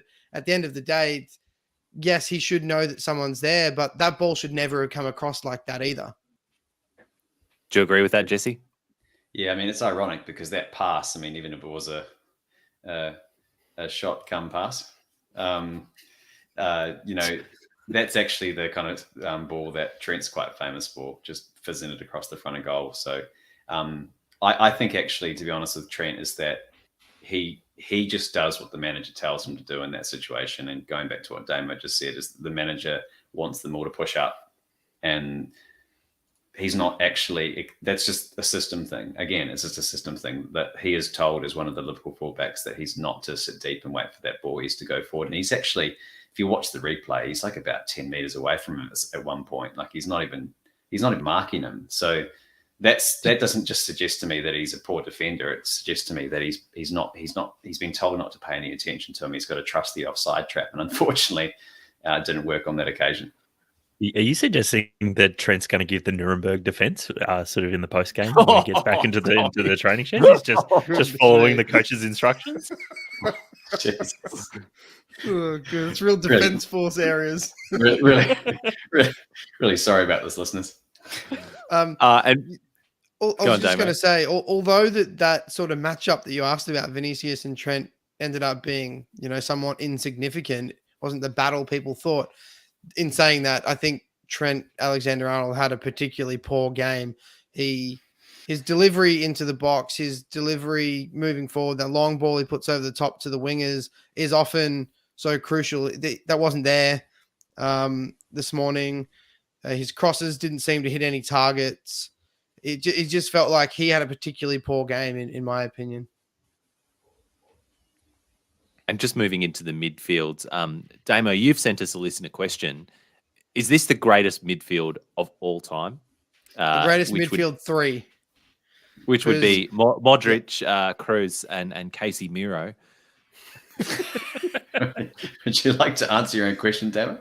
I would, because I've got to give some credit to Shannon, who challenged me on this and said, yeah, but Xavi, Iniesta, and Busquets won cups, leagues, Euros, World Cups, Champions Leagues. Like, they won literally everything, the 3 of them together. So, yeah, it's hard to argue with Shannon's shout that Xavi, Iniesta, and Busquets are probably the best midfield 3 of all time. But did the Barcelona trio Did the Barcelona trio have the symmetry and the Adidas lines that we just saw on those 3 photos? I don't think so.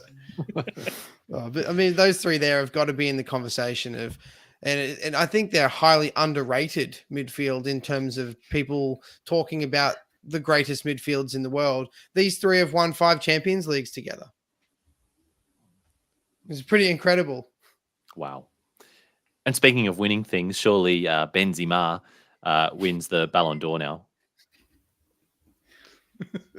Oh, he has to, right? It's almost written in. He's the La Liga franchise player, and he's got to win it, hasn't he?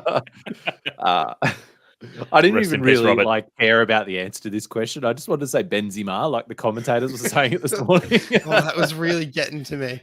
Really getting to me. But can we just acknowledge the guy that had no voice to start the game and they had to change the commentary over on that was absolutely amazing. All right, I mean, it'd be remiss of us not to talk about the man of the match from the game this morning, and sort of the reason why Liverpool couldn't score any goals was the big brick wall in goals. But I tell you what, one thing that annoys me about particularly Thibaut Courtois and any other goalkeeper in a cup final is, why the fuck do they have to wear their gloves for the hour after the game? Just take them off, mate. They can't take It's them too off. hot. He was lifting the Champions League trophy with his gloves on. How would you know he's a goalkeeper if he didn't give his gloves on? Exactly. Because he wears a different colored kit. And just before we move on away from this Champions League final, boys, at Kazonis on Twitter has a hot take for us. Says that the UCL NE European Cup is the most overrated trophy in the world. It's a glorified cup competition that mistakenly gets used as a gauge for the best team in the world. Tommie, Ooh. the floor's yours. Well, speaking of Europa flaws, League. It's no conference league, is it? Yeah. The Champions League is a flawed competition these days, because ultimately you don't even have to be the champion of your country to play in it. But look, it's still all of the best teams, all of the best players in the world competing in it. So yeah, that's a tough one. It's a spicy All of the best take, players isn't in the world, and Gareth Bale and Eden Hazard. And we've lost all our South American listeners. Yeah, all of them. All right, boys. Well, anything else on the Champions League final that you wanted to mention? Just that I remember I was speaking at this last week, but I think that, from a Liverpool perspective, it's disappointing for sure, but it's just one of those things where it's a final, it's not two-legged, it's a one-off game, and it can go either way. And last time Liverpool were in a Champions League final, they got a very early penalty, luckily, and they went on to win it. So these are the margins in finals. And I actually wasn't as devastated this morning about it as I was after the last one we lost with Karius basically handing the ball to Benzema. That one hurt, but this one was more just, this is football. You got to live with it. You can't play Spurs every year in the Champions League final, can you? And that's all we've got time for. Thanks, as always, for listening. We're about to hit record on our Premier League 21-22 season review, and that should be in your feeds as a standalone pod by the time you're listening to this. So hopefully you stick around and jump over to that pod to see what the boys made of each team's season, as well as our annual Check the Tapes segment. If not, we'll be back next week for our A-League season 2021-22 season review. Until then, enjoy the football. And welcome back to More Than a Game, a podcast dedicated to the Premier League, the A-League, and more. Today on the show, it's our Premier League season 2021-22 review, Mind the Gap edition. While the gap between Liverpool and City was just a point again, is the gap between them and the chasing pack getting wider? And what about the teams coming up? We'll take you through our season highlights, as well as reviewing your team, how they got on. Plus, we're going to check the tapes. I'm your host, Colby, and I'm joined by Tommie, Damo, and Jesse, and we'll be dialing George in later in the pod for his take on your teams as well. But boys, second pod, we're going back to back with our A-League Grand Final and Champions League coverage reviews. How are you feeling? How are the energy levels, boys? Do you need a stretch? Tommy's probably Colby. needs another kombucha or two. Well, I was just about to say the kombucha has given me the natural energy that I felt like I needed to get me through into this second pod. Natural. Whatever happened to cracking tins on this pod, boys? Yeah. Well, look, it's all for the sound effects now, isn't it? Yeah. At this point, we need pickle juice. We've got a bit of cramp. Some energy gel. Oh, all right. Well, let's just get straight into it, boys. Our review of the Premier League 2021-22 season. First of all, like, what are some of the themes that you noticed this season? Tommie, I'll throw to you first. Yeah, look, it felt like the league is becoming very stratified, I guess, at the moment. With there's a pretty big gap between sort of the top two and the rest, and then again it felt like there was a big gap again between sort of the top 6 or 7, and then the rest as well, and then I guess there was probably a big gap again between just Norwich and the rest. So it makes for, I guess, very, very exciting watching if you're sort of one of those teams from 8th through to 19th. And obviously sort of if you think you're going to be one of those teams in 1st and 2nd, it's exciting. And then there's another block as well. But I guess it does make the league sort of a little bit more predictable, and predictability is sort of the opposite of excitement as far as sort of sporting competitions go. So that's one thing I guess I wanted to pick out. I think one thing which has been a gripe this year for many, myself as well, has just been the way that the game is played. It's 90 minutes of football, but we often get 60 minutes of game time and 30 minutes of whatever else goes on, time wasting, standing around, VAR, everything else that comes with it. And, we were talking about before, we pay good money to watch Optus Sport, and we're getting 2/3 of the product that we're paying for. So that's my biggest gripe with the Premier League at the moment, is that it at times can feel like you're sitting around waiting for the game to start again. What are you talking about, Damo? You get highlights, extended highlights, mini match, mega mini match. You're not missing anything. Yeah, a mega mini match just cuts out that half an hour of nonsense, and they only go for 50 minutes. And it's a Hungry Jack's ad. Yeah, so that's probably my biggest gripe. And then the other one is just, and it's increasingly happening, but the Premier League is just becoming more of sort of just a cash grab for anyone and everything. And the biggest trend at the moment is, cryptocurrencies and betting companies as sponsors, and it's every Premier League club is cashing in on what is the latest trend in investment, and it's just shoving it down people's throats, and it just annoys people. What do you think about the latest in sponsorship and cash grabs, Jesse? Do you prefer it to maybe the Angry Birds and the secondhand cars of kazoos?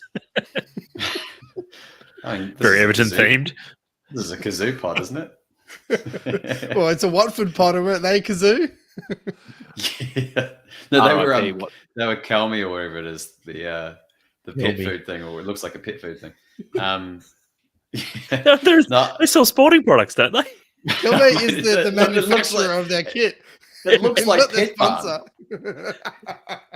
And so it just so happens that Watford are the same colours as Pet Barn as well. Anyway, let's not get on to pets. We will be stuck here for hours. That's right.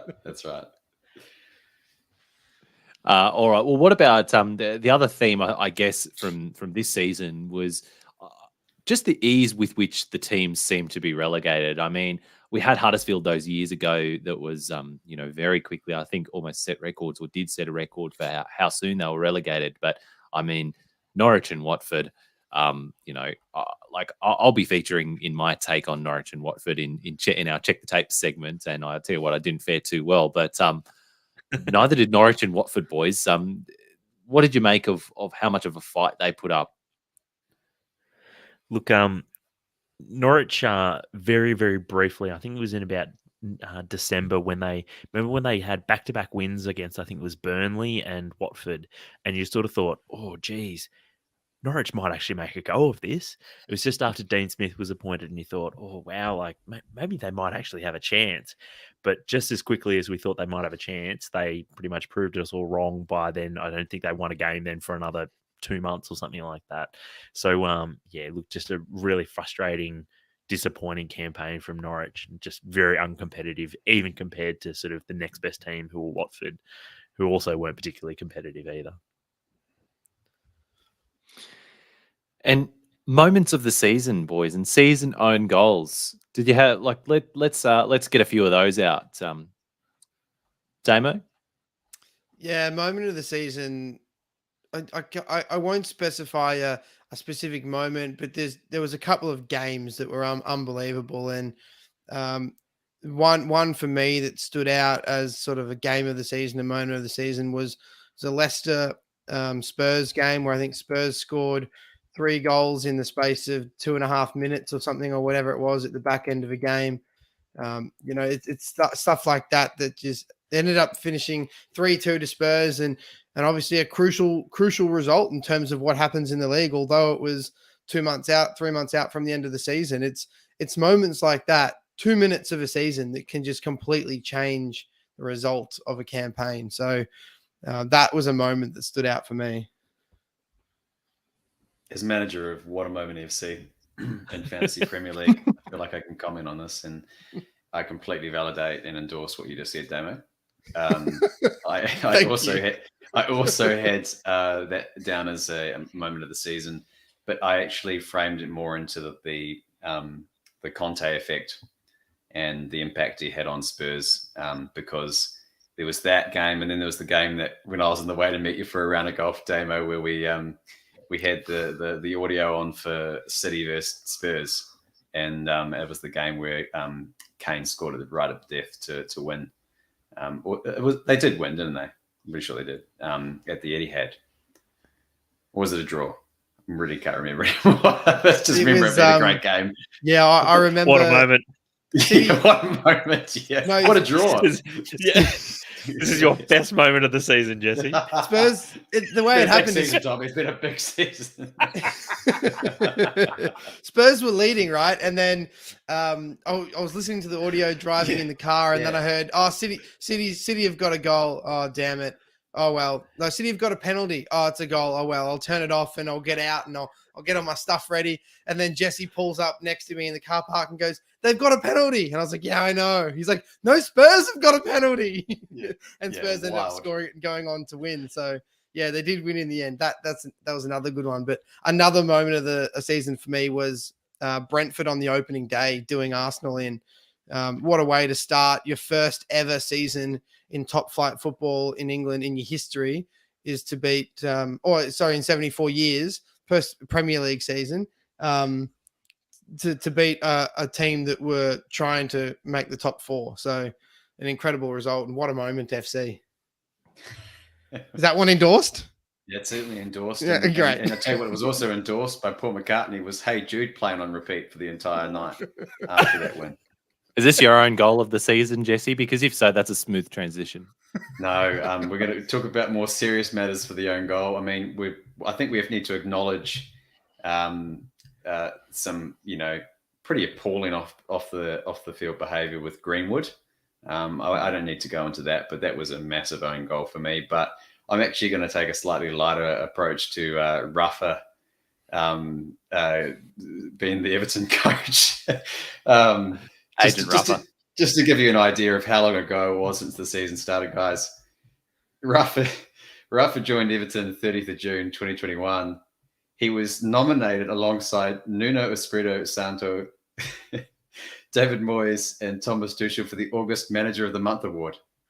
Wow. He was then relieved of his duties on the 16th of January 2022 after 6.5 months in charge, with Everton in 15th place, 6 points above the relegation zone, having lost 9 of their previous 13 games. Wow. Benitez to Everton was always going to be a car crash.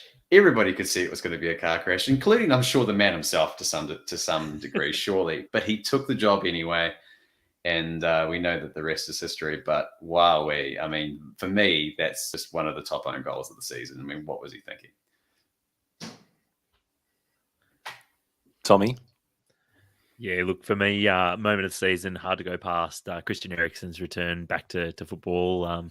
Some people might have questioned whether or not he still had the heart for it, but he showed that he still had plenty of heart left in the tank. I don't know if we're mixing metaphors now. Yep. So, but and that was really good to see. Not only that, This was about to take killed like a cardiac surgeon sort of view. Tommie just assessing Eriksen's health. Could you say that Eriksen gave Brentford a new heartbeat? Yeah, he almost sort of resurrected their season with a. He added some real quality to them and helped give them, I guess, a real second wind for the second half of the season. So it was great on the pitch and off the pitch. Nice copy. Own goal, Tommie. This one, it'd be remiss of us not to mention COVID in some way, and I think it was Arsenal getting a match postponed after having one positive case of COVID back in, I think it was December. It was a North London derby too. Yeah, and I mean that was just one of the most absurd things I've seen.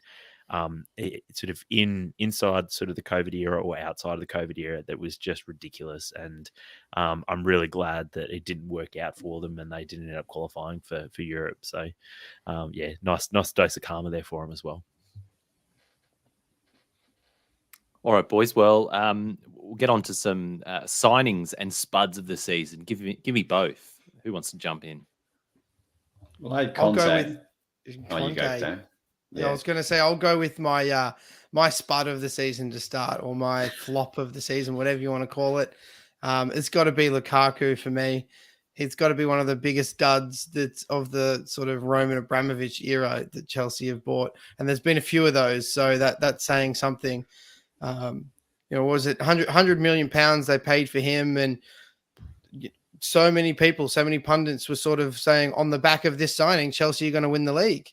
And they came nowhere close. They didn't challenge anything. And Lukaku had a horrible season. And people, I almost feel like towards the back end of the year, he sort of got away with it a bit because he was so bad that he wasn't even in anyone's news feeds anymore.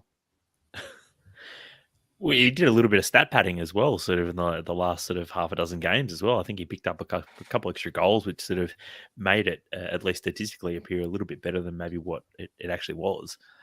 But yeah, Lukaku, he started 16 games, 10 sub appearances for 8 goals. I mean, that's not a transformative signing in anyone's book, is it? What's your return of investment on 8 goals in 16 games in 26 games? A pair of jeans every goal. Jeans and Timberlands. Lukaku is back. For me, boys, I had managerial wise, I mean, a couple of signings for me was Conte and Howe. I think they made massive impacts on their respective clubs, and I think that for me is sort of we'll talk about managers in a little bit, but they were both front runners for me.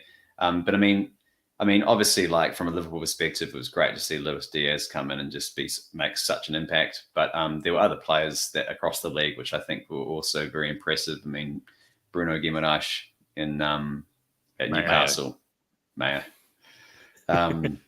He was fantastic, and it'd be interesting to see what position he sort of plays next year, because he was asked to initially play a bit of a deeper role, and then all of a sudden he started bombing on and scoring goals, which I think, looking at his previous record, he wasn't a big goal scorer at his previous clubs. So that's an interesting development to watch. But yeah, I mean, there are other players there I'm sure you guys want to mention. I mean, Kulusevski is another one that comes to mind.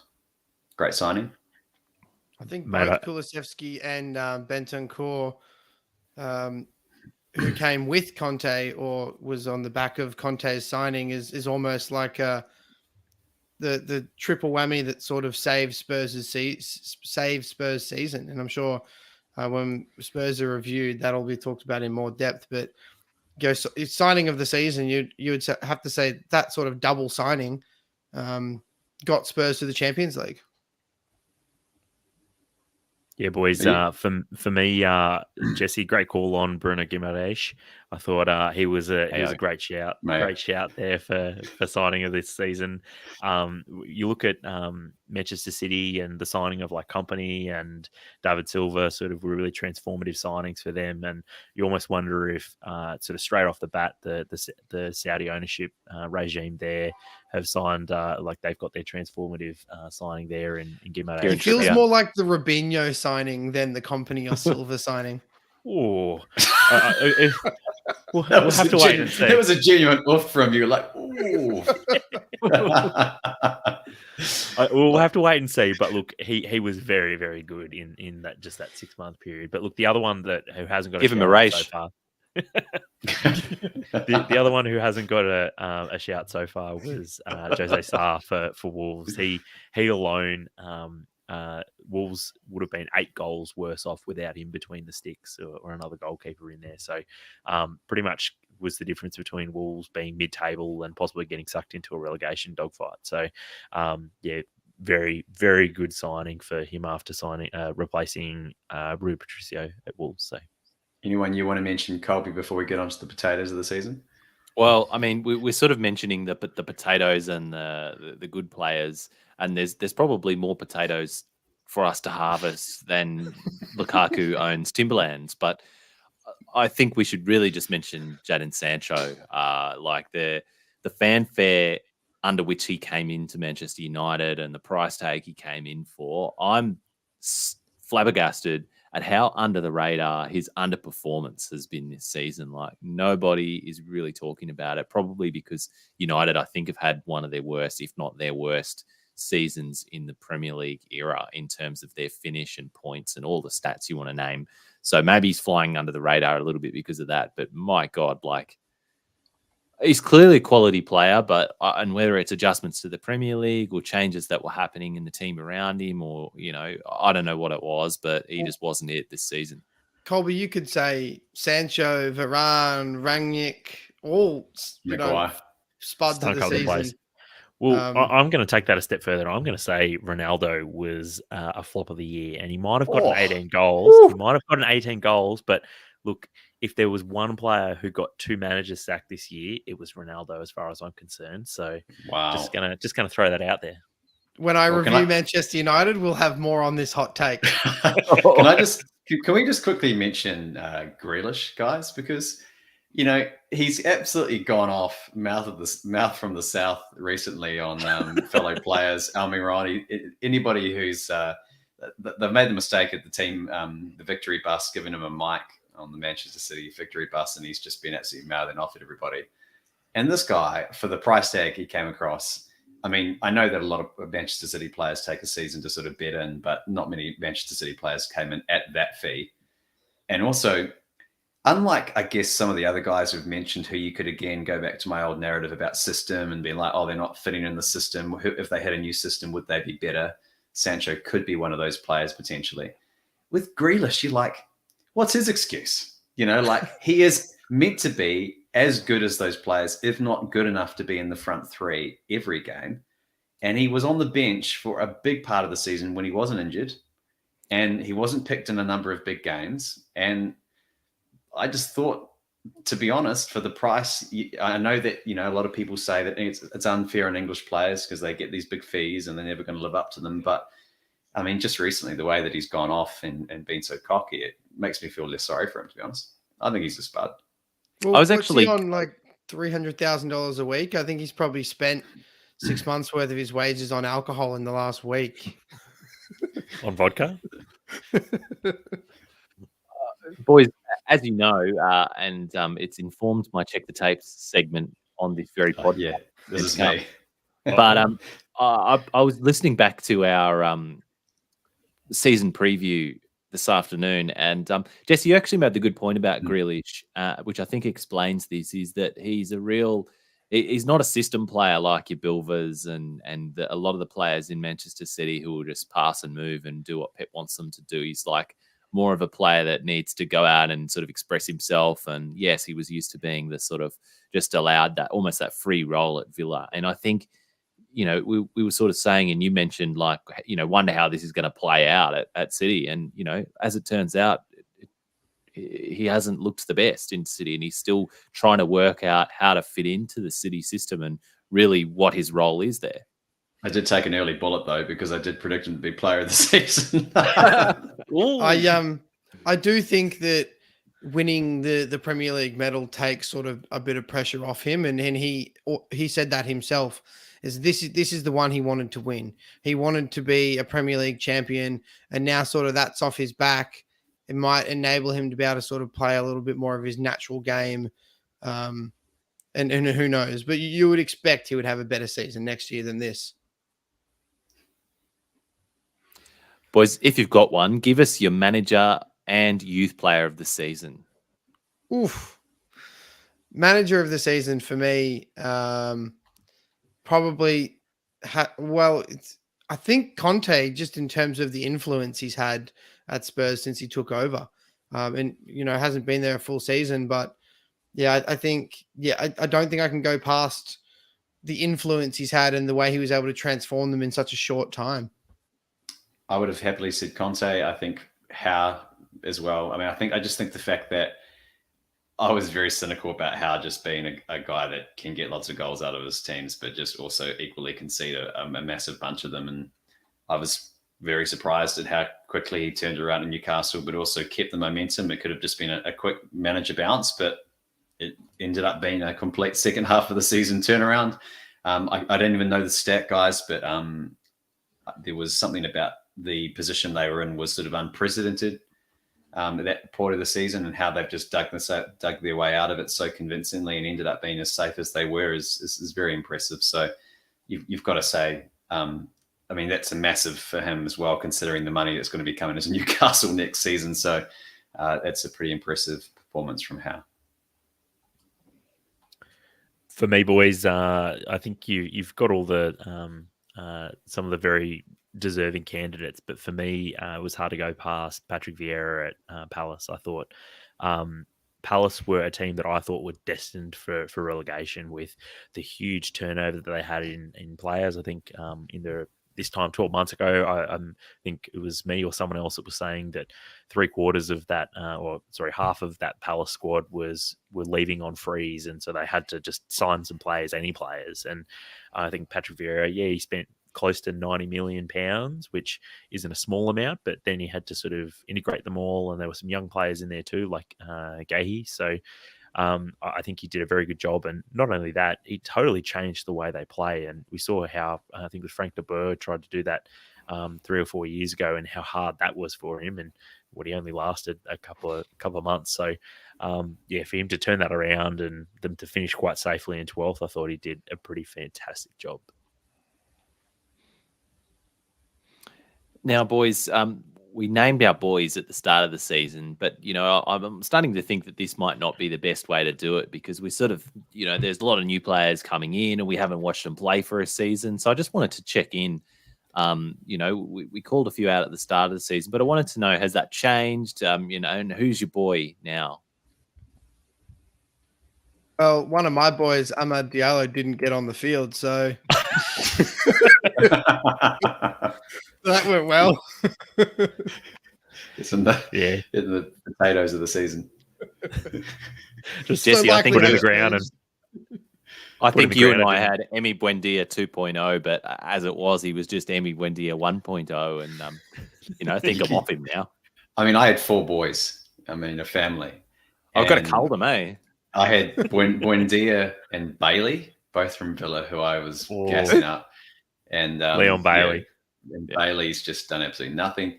I had Jota and Rafinha, who were more respectable, but Bailey and Buendia didn't work out, unfortunately. Are there any of your boys, though, that just didn't work out, but you still gas them up? They're still your boys? Like, I mean, for me, Joao Pedro will always be my boy. He didn't light the league up like I thought he would, and like I've been saying he would since he was like 17 and signed the deal with Watford. But I look forward to him ripping it up in the Championship next season. Basketball dad Delhi is still my boy, even though he's not basketball dad Delhi anymore. He's just Delhi again. But he'll always be my boy. Coutinho has always been, my boy, and he's a long-term. He's since left home quite a while ago, but still my boy. But you've got Sessegnon, Jacob Ramsey had great seasons. These young players, Martinelli, I thought, looked really good at Arsenal. And Swagriel. Bit of a forgotten player was, I think it's David Raya at Brentford, the goalkeeper. He started the season like a house on fire, and then he got injured, unfortunately. So that sort of cut that short. But he looks like one to watch coming up as well. Boys, I had a genuine boy as one of my boys, Ben Johnson, who hadn't played a lot before this season, and this year had a bit of a breakout season. So I actually feel like my boy did something. So hey. BJ, it's one of us. Yeah. And are there any changes you want to see in the league next year, boys? Well, there's one thing that's an easy call, and it's to shake up the Premier League Young Player of the Year. Like you got I think a couple of the nominees this year were like Foden, Rice, Saka, and there was a couple others who like Rashford only. Arnold. Rashford only stopped being eligible this season. And is Raheem Sterling still in there? Yeah, exactly right. Like he's still 19. It's just been absurd, and I mean they have to change up to make it like a Rookie of the Year or sort of breakout player of the season or something like that. Don't they call it Rookie of the Year, even though it's not? It almost like they need to make it, rather than being under a certain age, you need to have played under a certain amount of league games to be considered. Is probably the best way to do it. 100%. Like a 2-step test. Yeah. Guys, I want to see more screamers. I want to see some absolute bangers from outside the box. And we've been really deprived. And I was trying to think as to why this is. And I think you'd be interested in this, Damo. I mean, we talk about stats and analytics really influencing football. I think there's this massive obsession now about when you have possession, you have to be so careful with it, and everything's precious, and you have to use the most high percentage chance, and it has to come in from a certain angle. And a lot of players just aren't looking at XG, and they're just not. A lot of players just aren't looking up at what's in front of them and just having a ping. And I think that means that we're sort of suffering. You know, people like me that love screamers, we're really suffering out there, boys. We're not seeing these absolute pile drivers from 30 yards. I actually remember. I remember the season preview. Jesse was running through his agendas for this season, and he said, "I want to see more screamers." I'm still waiting. More bangers. What about like just quiet goals that are just happy to be here? Son scored a few bangers this year. Yeah, he did. Fair. But they're measured bangers. They're not like, I've taken a horrible touch from 30 yards, so I'll just swing a leg at it. Yeah. It's he's beaten a man and he's seen it and he's just picked out the top corner perfectly. Yeah. Anything else, boys? Any other changes, Tommie? Let's check the tapes, mate. Let's check the tapes.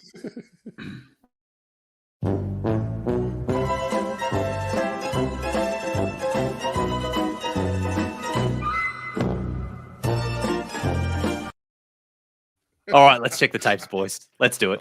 Well, who are we going to pick on first? Because they're in no particular order. So, look, I think I want to get mine out of the way because I mentioned it. I'll just rip the Band-Aid off. I had like quite a lot that I could have given to myself, but I don't want the listeners to think I'm too self-deprecating or self-indulgent. So, I'm sure I've got an over-representation, so you can start. I picked one each, boys. It was actually hard to find one for Tommie, I must admit. He had a few sensible takes, which is just unlike him. But my prediction around relegation and who would stay up, here it is. Beyond this year. Does anyone think Watford or Norwich are staying up?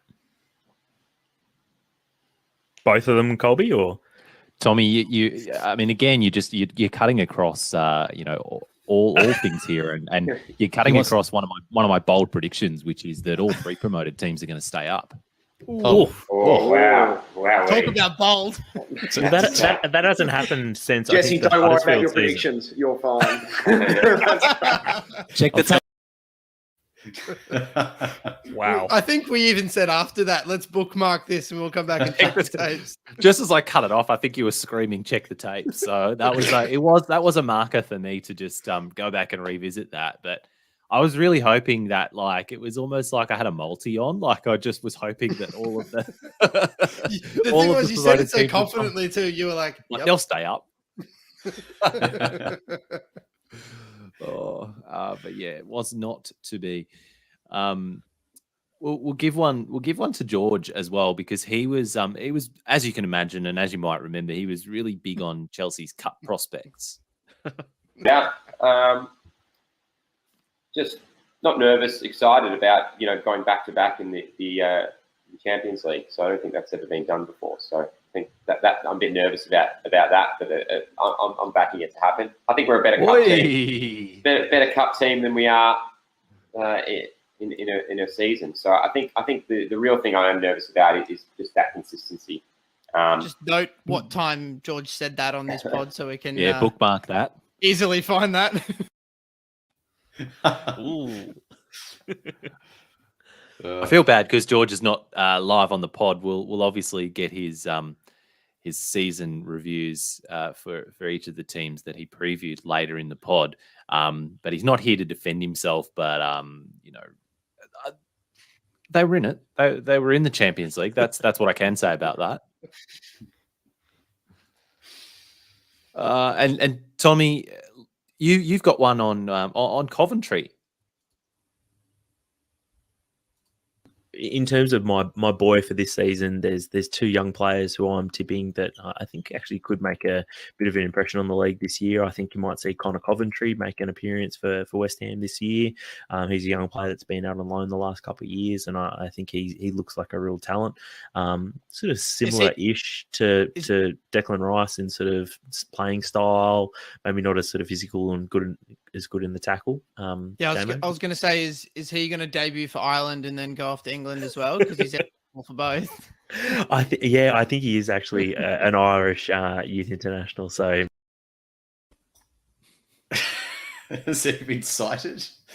Well, as it turns out, he did make a bit of an impact this season, just not in the Premier League. He made 20 appearances for Milton Keynes Dons, who I think are in League One. So in the Premier League preview, you didn't specify if it was Premier League or Championship. or League One. Or League One. No money down. And look at me in that clip. This is one for the YouTube viewers, but in that clip from our preview episode, Tommie was talking about Connor Coventry, and I was like nodding along furiously, like I knew who he was. I was like, "Oh yeah, sounds right, Tommie." Wow. And Damo, you had some interesting takes on United's season and Harry Maguire. But then I feel like United are going to finish second. I feel like, and I feel like, and I think Andy touched on it earlier, that Varane signing is really the kind of glue that'll make Harry Maguire prove the kind of player that he is and prove the price tag they paid for him a couple of years ago. There's been a lot of criticism about him, but last season Harry Maguire was unbelievable. He was probably, if not England's best, if not the tournament's best, England's best player at the Euros. He was a monster at the back there.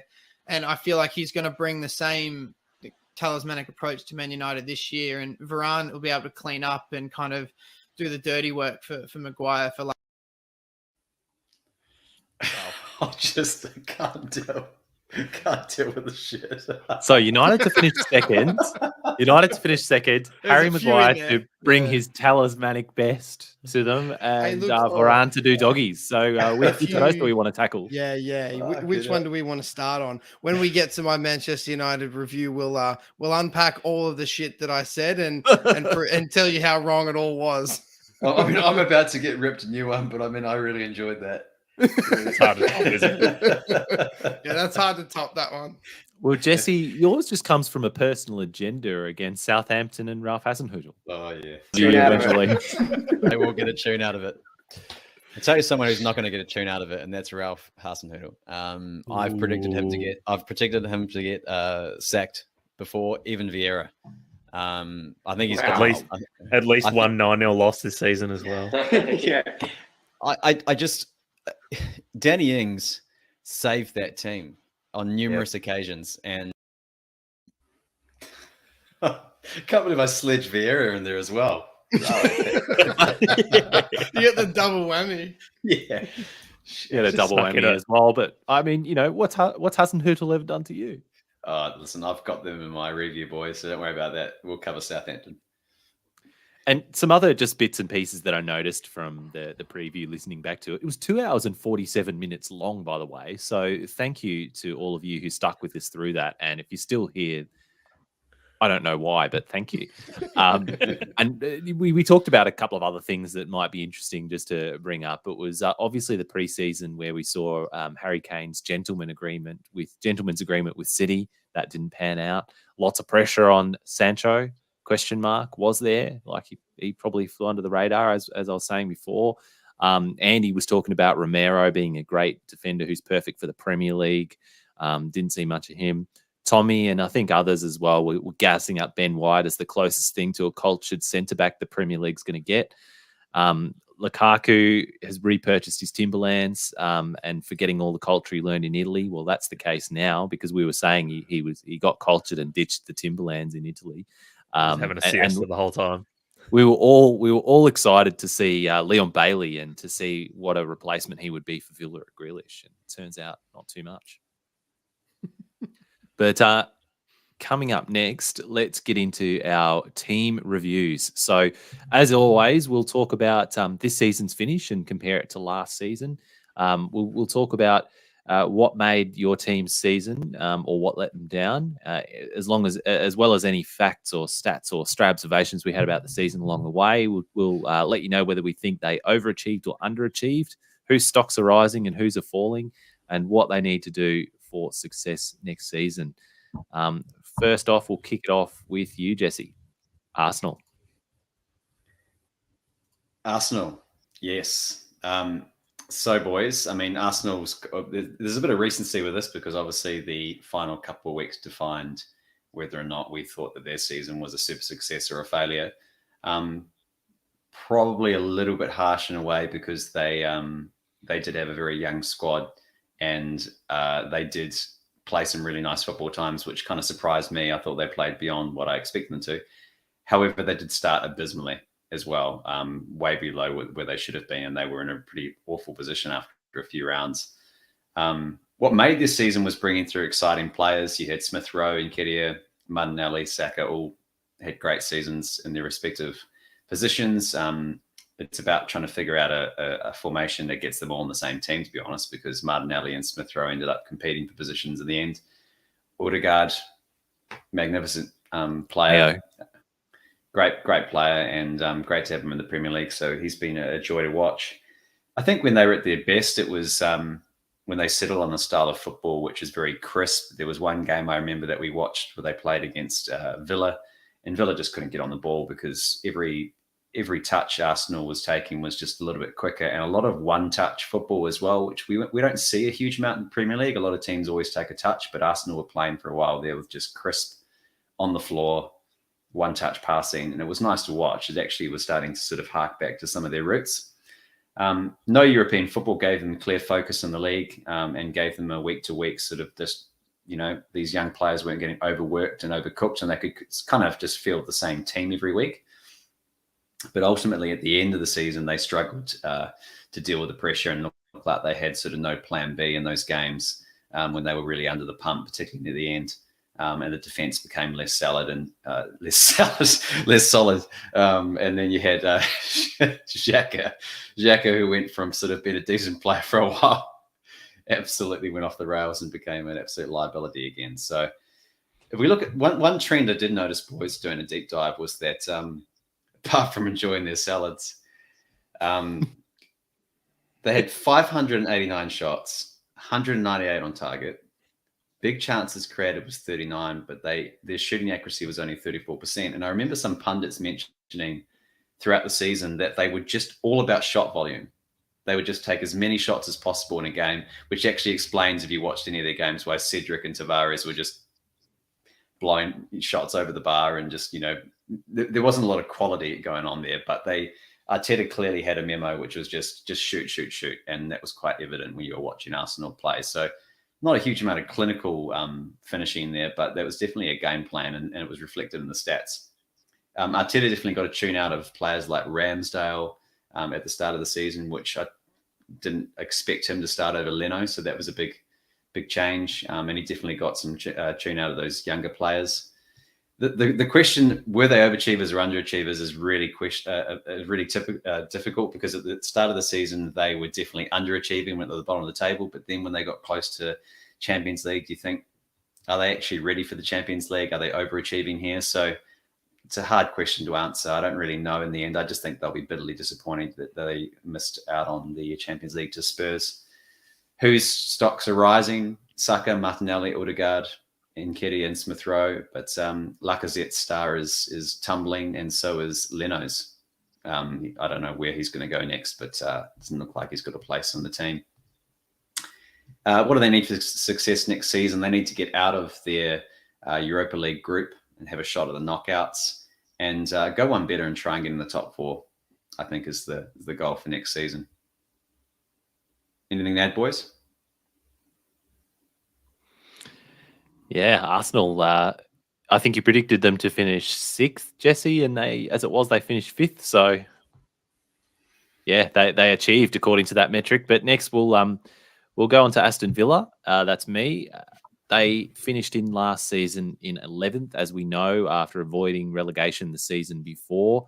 I was very high on Villa in the preview podcast, tipping them to go deep into the top half of the table. But as we know, they finished 14th.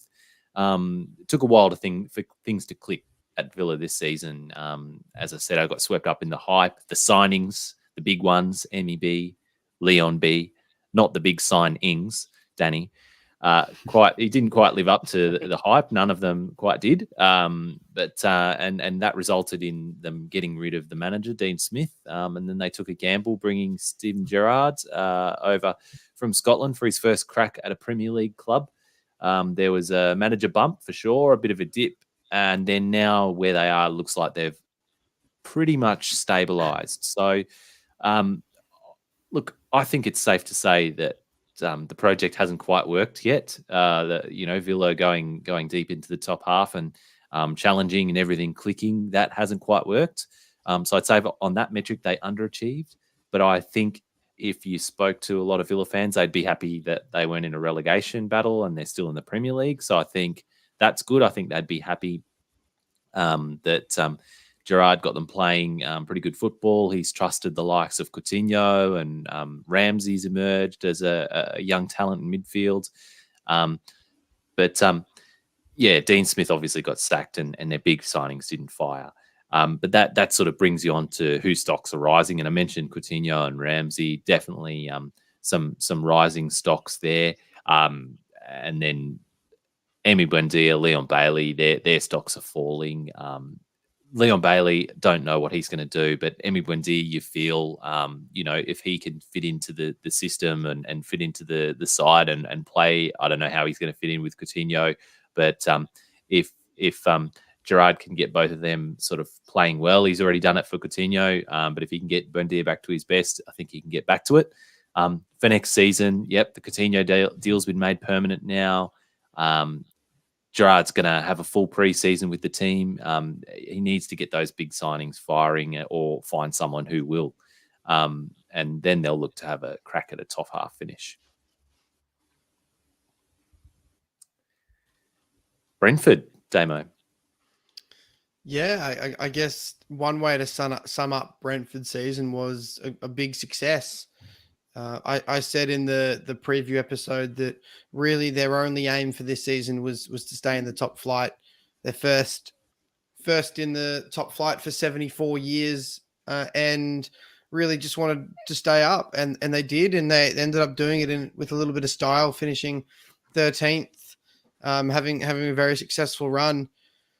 There's many different stories about Brentford this year. I think what made their season was, and we spoke about it, the signing of Eriksen. And after, I think there's stats after Eriksen's debut, Brentford picked up the third most amount of points of any club in the league for the remainder of the season. So that's a pretty incredible turnaround.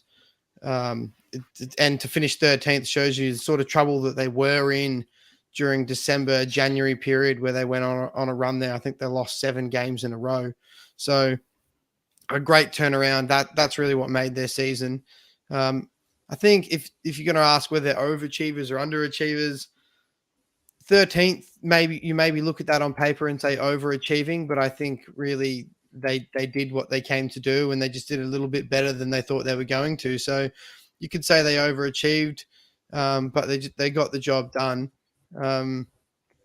Whose stocks are rising? Well, the stocks for Ericsson are rising, and then there's clubs all over Europe and the Premier League that are now going to want to sign him. Obviously, he was only on a very short-term deal, and that deal's expiring, I think, at the end of June. So whether they can try and keep him or whether he's going to go somewhere else in Europe, that'll be telling to sort of where Brentford are going to be. Whose stocks are falling, and I spoke about him in the preview episode, which was they bought a centre half from Midtjylland, Frank Onyeka, who I said that he was going to exactly. I said that he was going to have a good season, and they spent just over 10 million euros for him, which for Brentford is a huge fee. But he just really didn't live up to the hype. He played 20 games, didn't really do anything of note. He lost his spot in the Nigerian national team because of his poor form. So, they're going to hope for something more of him next season. But I guess for success next season is much of the same. I think it really relies on bringing in some more players. They're going to need to have more depth. We saw, and there's people that are comparing sort of their run in 13th and the way they ended the season to sort of Sheffield United's run in their first season in the league, that no one really knew what they were about, and now they've got to go and get the people and just the bodies in depth that will help them stay up again. Because obviously we know it's harder to stay in the Premier League for 1 year. It's harder to stay for more. So I guess success, what's going to define their success is, can they get the right people in, and can they get the right players in, which Brentford, they've got this system. They play this money ball transfer game, and I guess we'll find out if that can work in the Premier League.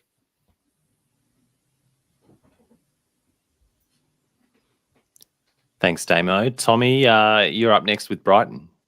I am. So got Graham Potter's Brighton and Graham Potter's second season at Brighton. They finished 16th last year, up to 9th this year. So pretty good season for Brighton. They had a great start, winning 4 of their first 5, but then went on a run of 13 games without a win, albeit with 8 draws in there. They also lost 6 in a row over February, March. So a bit of a barren run there, but they did win 5 of their last 9 games with only 1 loss in there as well. So they were very, very streaky throughout the season. Compared to last year, they were much defensively tighter, conceding only 44 goals, but they only scored 42. So, which would have placed them 15th in the league in terms of goals scored, and that remains a problem for Brighton. Just putting the ball in the back of the net. Overachieve or underachieve? I would argue that they've slightly overachieved, because they played some good football last season, but this year they were just a little bit more effective whilst keeping that defensive solidity.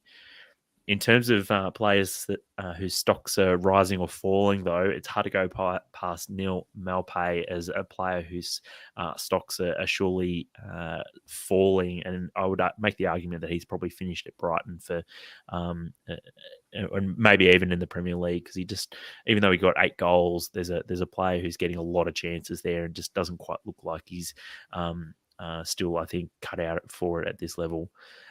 Another solid campaign for Yves Bissouma. Again, might see a Champions League club come calling for him, but it was Marc Cucurella who stood out for Brighton this season. And I reckon another strong campaign for him, and he'll be off to a Champions League club in 12 months' time. What do they need for success next year? Just kind of more of the same, and probably a few more goals, and then maybe they might be able to push for a European spot, I think. But yeah, good season for Brighton. Back to you, Damo, with your review of Burnley's season. Yeah, we all know how Burnley's season ended. They went down. It feels like they've been on the brink of going down for many years, and pull it out towards the end of the season. And it sort of, that felt like it was sort of happening again. With a couple months to go in the season, I think they got a couple of huge victories. I think it was against was it Spurs that they beat, and someone else with a couple of months to go, and it looked like it was they were going to start to turn around their season, and it was all happening again, and then that kind of just fell away, and it became even more miserable season. Obviously, they went down. What let them down this season? It's kind of hard to know. I think the main problem is they just didn't score any goals. I think they scored 34 goals across the season, which is, less than a goal a game, which is a pretty miserable tally to end a Premier League season. And overachievers, underachievers, you could say that they got sort of exactly what's been coming to them, really. And they didn't do enough to improve over the off season, and then Deitch just couldn't get it right this year the way he's got it right other years towards the back end of the season. And I think I said in my preview that if what they should be nervous about is the back line, and if they don't have Tarkowski and me and Nick Pope firing, then they might be in a bit of trouble. I mean, Nick Pope had a great season, but there's only so much a goalkeeper can do to a defensive back line that can't do much at all. It's hard to say whose stocks are rising. You'd probably say those three I just mentioned. You wouldn't think that maybe Ben Mee is the only likely one that will go down with them and stay with them in the championship. You would think that Nick Pope will go to another Premier League club, and Tarkowski to another Premier League club. I think they've both already been rumoured with West Ham and other clubs. So, yeah, you would think that they'd both move on. So I guess you'd say their stocks are rising. What do they need for success next season? I think this is an opportunity for Burnley to completely reshape sort of the fabric of their club. They've got these new US investors that have come in and put a lot of money into the academy. And rumor is that Vincent Kompany is going to come in and be the new manager at Burnley, which will give them a completely different sort of lease on life than they've ever had under Deitch. But I think it's important to note that Burnley, out of the last 7 seasons, Burnley's a town of 80,000 people. They've been in the Premier League for 6 out of the last 7 seasons with a manager who'd been there for 10 years. They got 2 top half finishes. They qualified for Europe. They had an owner who wasn't even a millionaire at the time. So they've done pretty well rather over that span. But I think this is a real opportunity for Burnley to completely reset and rechange what their club is. And that's what will define their success in the championship or getting back to the Premier League. We're going to get free Cornet trending as well, because the poor guy thought he was on a loan. And it actually signed for Burnley. So just let him go back to his parent club. Yeah. So pretty miserable season in the end for Burnley. Kompany at Burnley would have a nice symmetry to it, though, wouldn't it? It's sort of like you got Deitch, who's the sort of, the bald all Brit, and then you've got Kompany, the bald continental vibe there. I don't know. That just feels right. It feels right.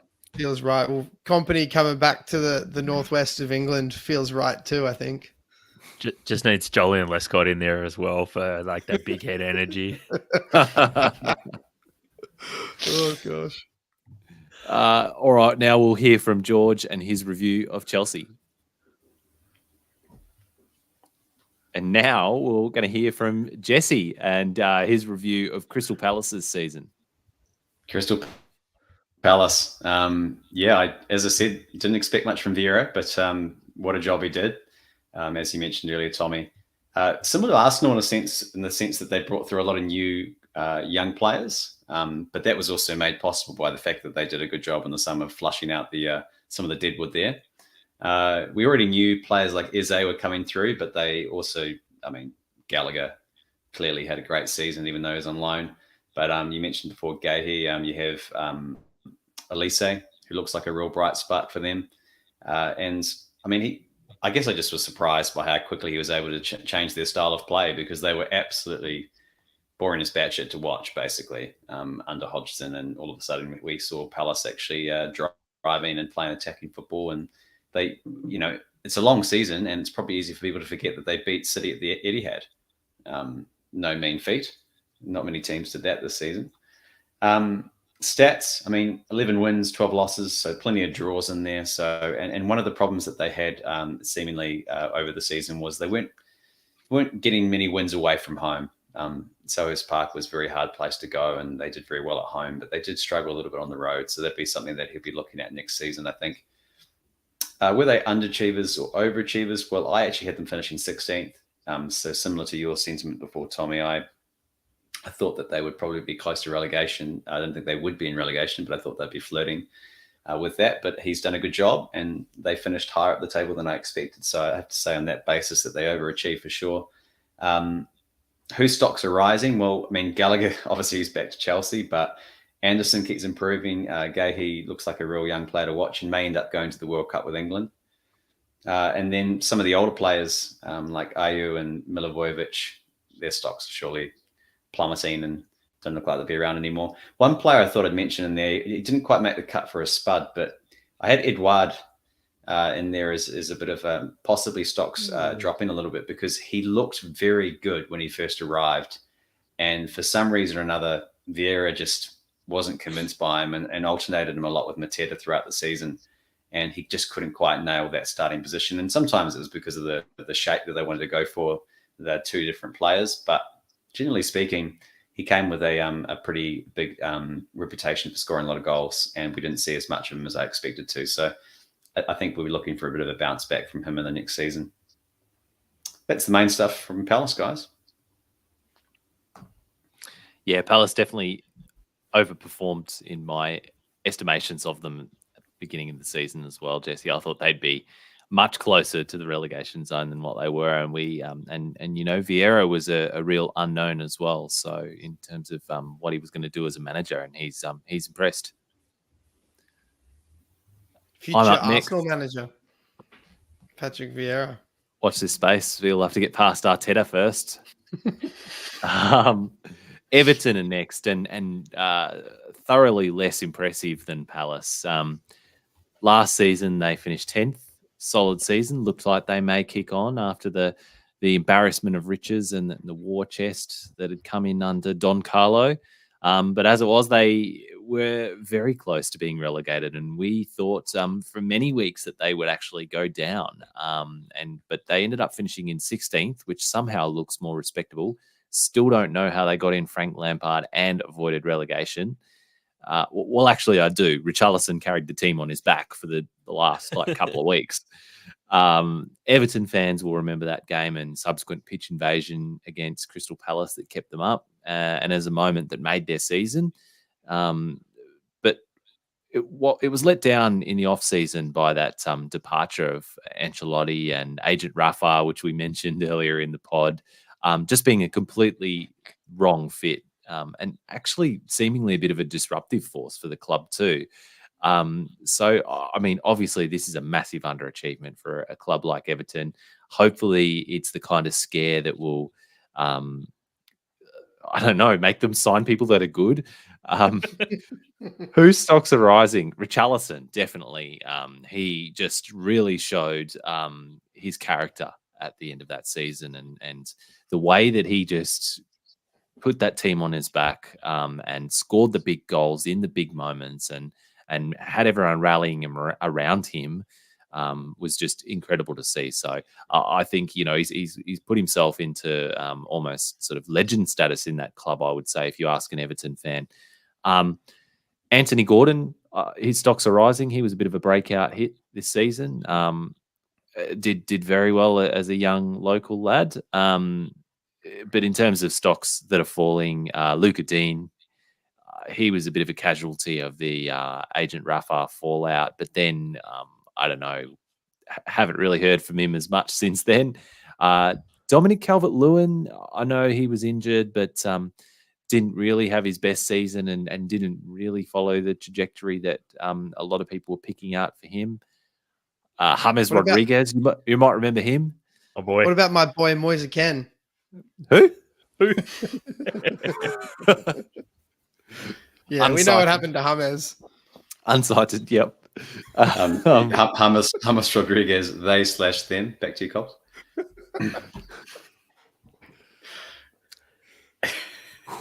What do they need for success next season?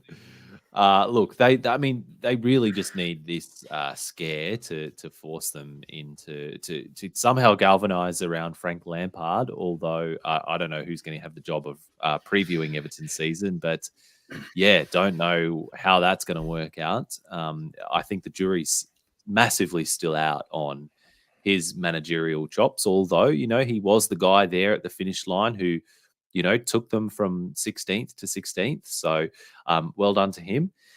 But they'll need a better showing than that next season, and Everton fans will expect it. Next up is Leeds. I'll also be reviewing their season. I underestimated them 2 seasons ago, but I overestimated them this season. Last season they finished in 9th. This season they finished in 17th, and almost identical sort of ladder tracking to Everton in terms of overall position, but even harder to figure out how it happened. Injuries seem to be the main thing.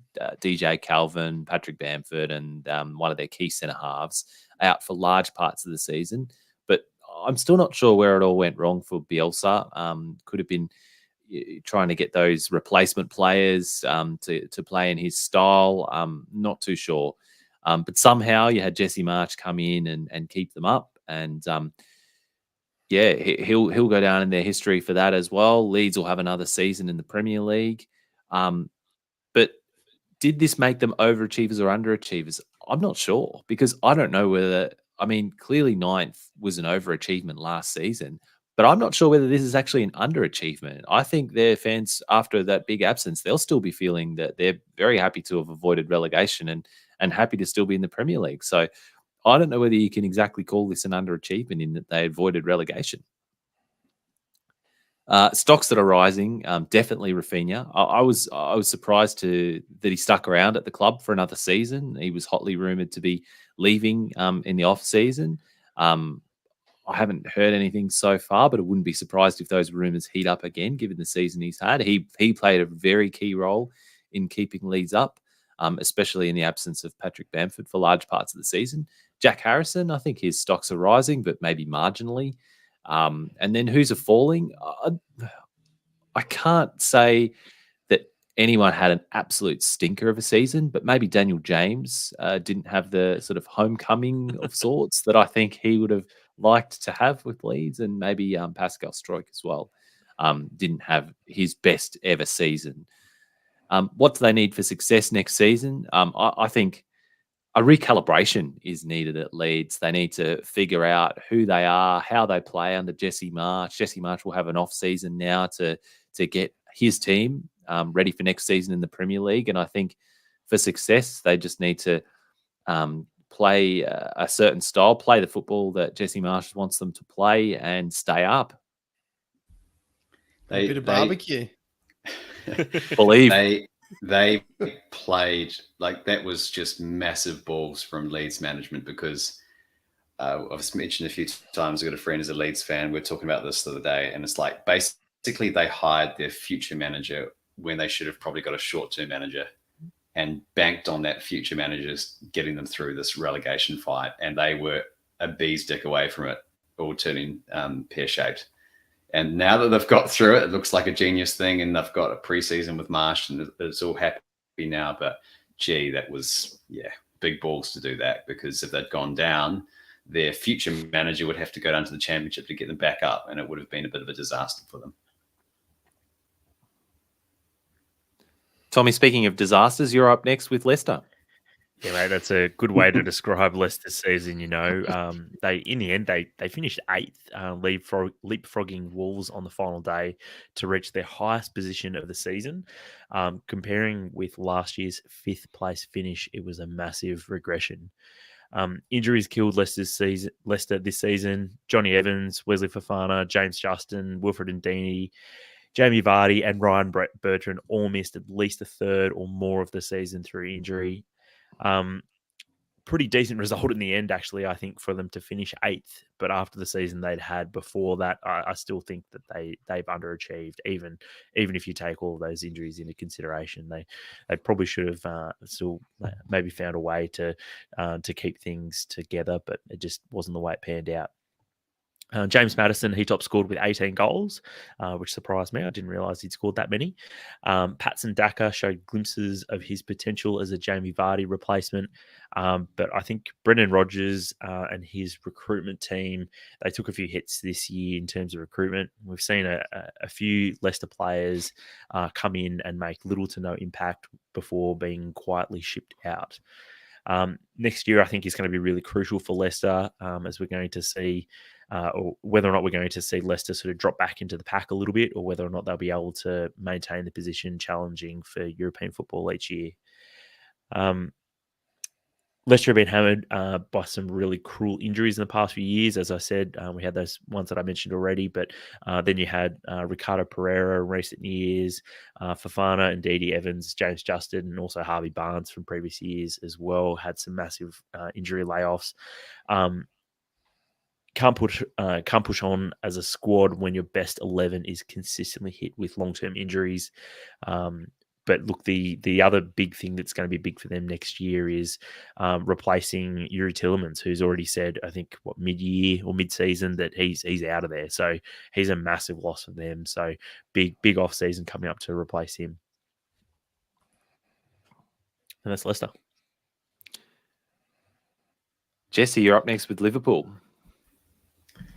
Yeah, guys, I won't keep you for too long. What made our season? Well, playing Bridesmaid the City. No, just kidding. Made our season was relentlessly picking up points home and away. There were very few losses that which kept us in the hunt, which was really good. I think probably the most impressive part of our season was when we were 12 to 14 points back in January, and the title race is basically dead. And we came storming back. And in previous years, we've been the team that's been chased down, but we actually made it go to the final day. So I was proud of that.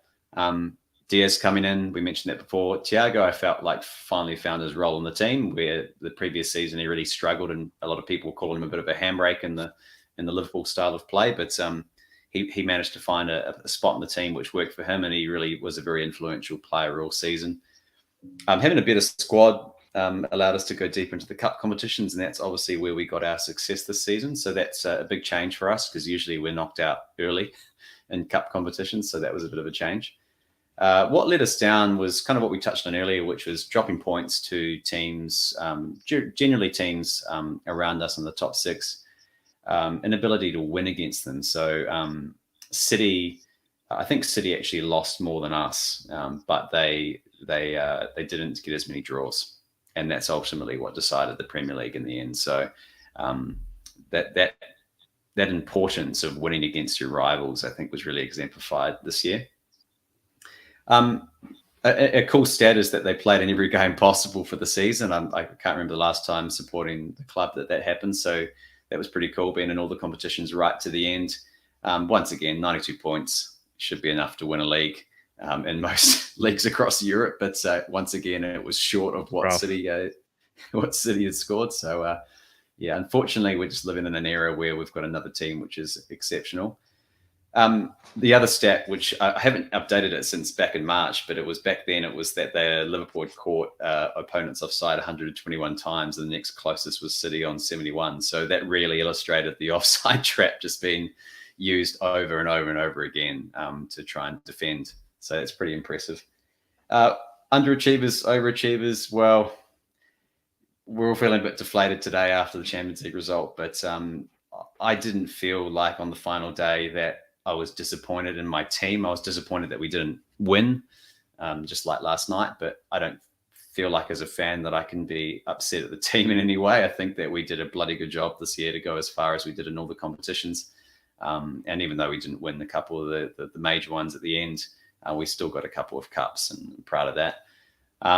Stocks that are rising, well, Diaz, Jota had a good spell in the start of the season. Kanate, I thought, was really, really good. He was good again last night. And Elliott, hope to see more of him next year, because obviously an injury interrupted his season earlier in the year. A few players' stocks that are falling is Cater. I thought recency bias definitely comes in here, but I thought he was absolutely awful when he came on last night, unfortunately. Firmino, less so about him being poor, but just more about just naturally maybe being phased out of the squad, even though I'm a long-term fan of Bobby. And Gomez, I mean, where is he going to go? I mean, does he stay there now that he's kind of got back to fitness, or does he go to another club for first-team football? So we'll see how he bounces back.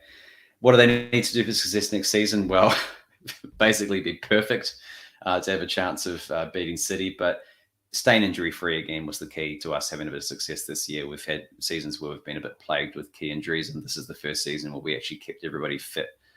So that's the key, I think, next season. And I guess from a final sentiment, we're just going to have to adapt our style of play, I think, going into next year, because teams, doesn't matter if you're Real Madrid or you're Burnley or whoever you are, they know kind of how we're going to play before the ball's even kicked. And I think that we probably need to adapt a little bit and move forward a bit as to how we're going to play to surprise teams a bit more, to get a bit predictable by the end of the season. That's it. Damo, you're up next with Manchester City. Yeah, look, you know, what really more can you say about Manchester City? They won the league again. I think that's 4 out of the last 5 leagues they've won now. In, you know, what we've said will go down in hindsight in Premier League history as arguably one of the best eras of football that we've seen in the Premier League. This battle between Liverpool and City and Guardiola and Klopp, and it came down to the final day again, and Pep and City just won it. I think what made their season was their ability to score goals from everywhere. I think that was the biggest thing for City. We were saying, and I was saying in the preview episode, when it was on the balance of whether Harry Kane was going or not, and we thought he might. We didn't know if he would, and I think I pretty much said if City get Harry Kane, they'll win the league. If they don't, they won't win the league. And you know, I was convinced that they needed a striker. They needed a 9, and they showed that they didn't, and they scored goals from everywhere, which I think is really what made their season. Overachievers or underachievers. It's funny. You could probably say that City were underachievers, given that even though they still won the league, that they expected to. This year was really their year at having a tilt at winning the Champions League, and that was really their focus. They got the league back in the end. They were in all these cup competitions, and you know, it's funny that you can win the league and still sort of be considered that you underachieved. Whose stocks are rising? It's funny. Gabby Jesus had a great season, and he's looking for an exit. So I'd say his stocks are rising for other Premier League clubs more so than they're rising for him at City. So yeah, we could probably see him elsewhere. Obviously they've got Haaland coming in next year, who's going to be an incredible addition to this City side and make them, you would assume, an even better team. So I think for success next season, it's much more of the same. But if you're a City fan, you're wanting that tilt at a Champions League. That's really what City wants now. Like I said, they've won 4 out of the last 5 league titles. Now it's the Champions League that they really want to have a go at. So I think that's sort of what defines their success in the next couple of years. And before Guardiola leaves, I think he really wants to win that Champions League.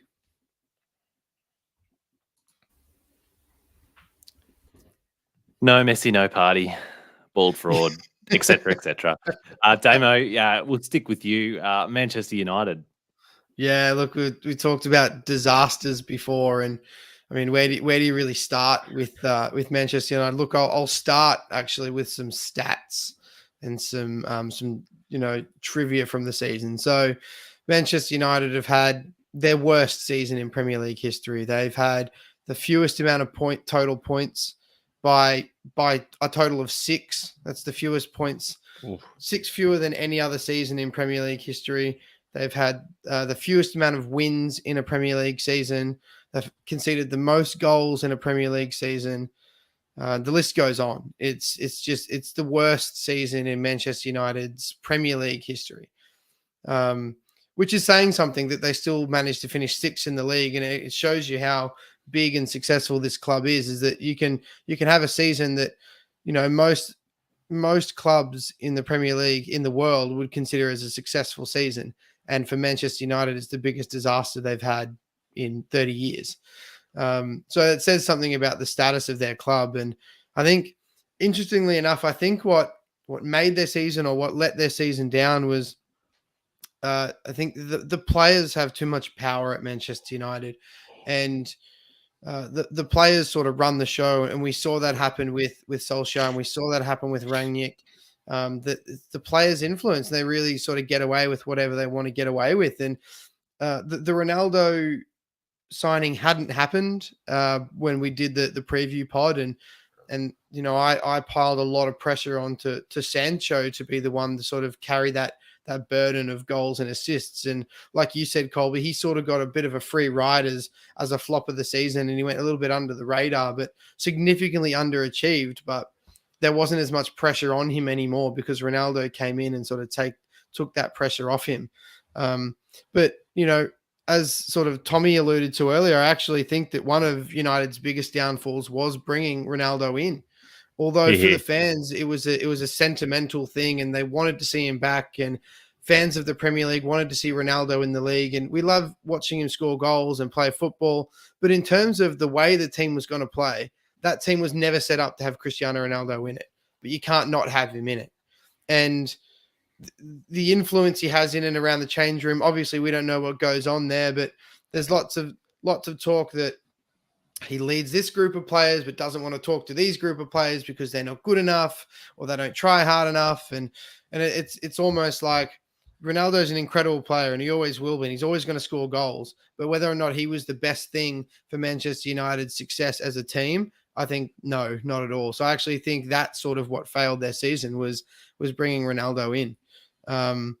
Overachievers, they clearly underachieved this season. They had a squad that should have been good enough to be up and around the league title race, but for whatever reasons, managerial, team culture, they were just nowhere near it. So really underachievers. It's tough to say whose stocks are rising because it's probably, and if there's anyone, I don't know, De Gea, he was probably their best player outside of Ronaldo, but his stocks aren't really rising. He's getting older and he's on his way out. So it's really hard to pick anyone. But I mean, in terms of whose stocks are falling, you can reel names off the list. There's Cavani, there's Pogba, there's Lingard, there's Wan-Bissaka, Eric Bailly, Lindelof. Who else do you want to see? Who else do Manchester United want to show the door? It's half the team, their stocks are falling. So, Damo, do you reckon at Manchester United's end of season awards, they just gave the award to Robbie Cruz? They actually cancelled them, Colby. They were too embarrassed, and they didn't actually have an end of season awards stat. Yeah, I thought they would have just given them all to Ronaldo. But they cancelled it and gave them to Ronaldo. Yeah. No, I mean, that kind of tells you the story of their season, right? Is they don't even want to talk about it. It was that bad. In terms of success for next season, I think this is all going to come down to what can Erik ten Hag do in terms of culture? Can he make sure that he's the kingpin and everything revolves around him? That's sort of what he needs to come in and do. He needs to get rid of the players that are problems, and he needs to bring some people in with him and shake things up. I wouldn't be surprised to see Manchester United bring in 5, 6, 7 players over the offseason to just really shake things up and make it that much more competitive environment. So, yeah, but, it's always a big test to take the job at Manchester United, and it's almost like the poison chalice. But I guess the good thing for Ten Hag is you can't really get any worse. If Manchester United get any worse, with a squad like that, you shouldn't be worse. So anything is going to be progress really for him, and it's just how quickly can that happen. Could do an Everton. It could be relegation fodder next year. That Get would Super shake Frank the in. world. Thanks, Damo. Tommie, you're up next with Newcastle. Yeah, Newcastle, very topical this year with the big takeover by the Saudis. Meant that they actually had a very poor start to the season, and that meant that really it was a season of two halves. Last year they finished 12th. This season they finished 11th, so one spot better. But I tell you what, the first half of the season and second half of the season were just polar opposites. You had sort of the pre and post Howe eras, if you like, this year. Steve Bruce was sacked in October. They were in the relegation zone for all but 3 of the first 22 rounds with just the one win. But then they finished with 12 wins in the final 18 games to take them up to 11th. So just wildly different halves of the season. In terms of whose stocks are rising, though, massive sort of reinvention by the new Patrick Vieira, my boy Joelinton. He turned into Prime Vieira in the second half of the season, becoming an absolute tackle monster. Jeez. Here So he is. got a stat for you. And look, I rolled this off earlier in the year about Joelinton, how he became a tackle monster. He was 22nd overall for total tackles in the league, right? This Tickle isn't a monster. guy who, yeah, he didn't just sort of lob up and got a few tackles sort of in the last 5 games of the season. The man was a monster. Alongside him was Bruno Guimaraes, who Mayo. I said before was a transformative signing for them, and I think Rubinho signing. he's going to be massive for them. I think next year. Just going to ignore the chat for now. But What about Chris Wood? How was that as a signing? well, he was probably one of the few signings that didn't work out for them. But Kieran Trippier? Kieran Trippier was fantastic for the 5 games that he played for them. But look, what they need next season for some more success is basically they're going to bring in a whole bunch of players. We already know that the likes of Jesse Lingard and co are going to rock up there. They're going to be on squillions of dollars, and they just need those players to settle quickly. And they need hungry players. So basically, some more repeats of Bruno, Kieran Trippier before he got injured, and there was a few sort of unsung heroes as well in Dan Bird and Matt Targett, who both did very well after they came in as well, to not a lot of fanfare. So, yeah, look, strange season for Newcastle, but look, it's all looking to the future really for them now. World Cup, Kieran.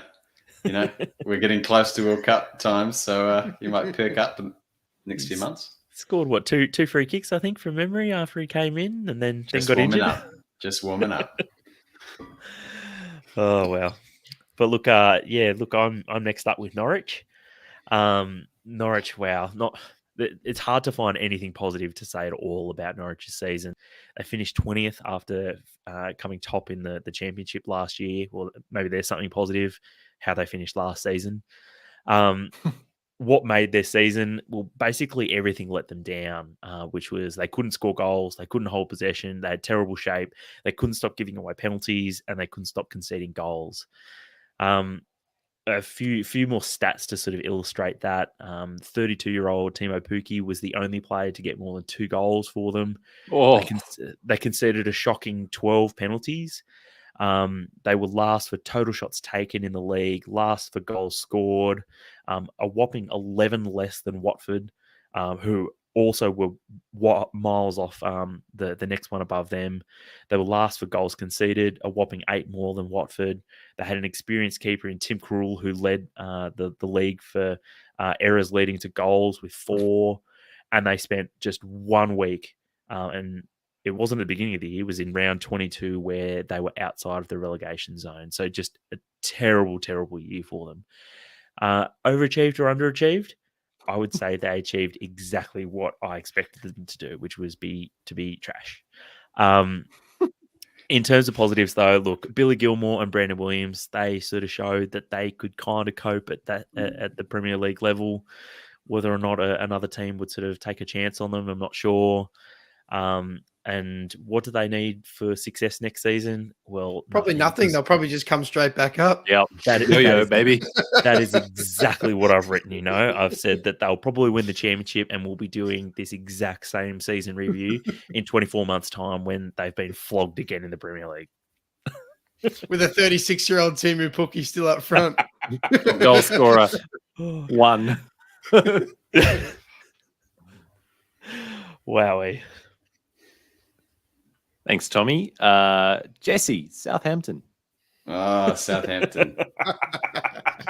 We're saving the best Oh. reviews to last. We are.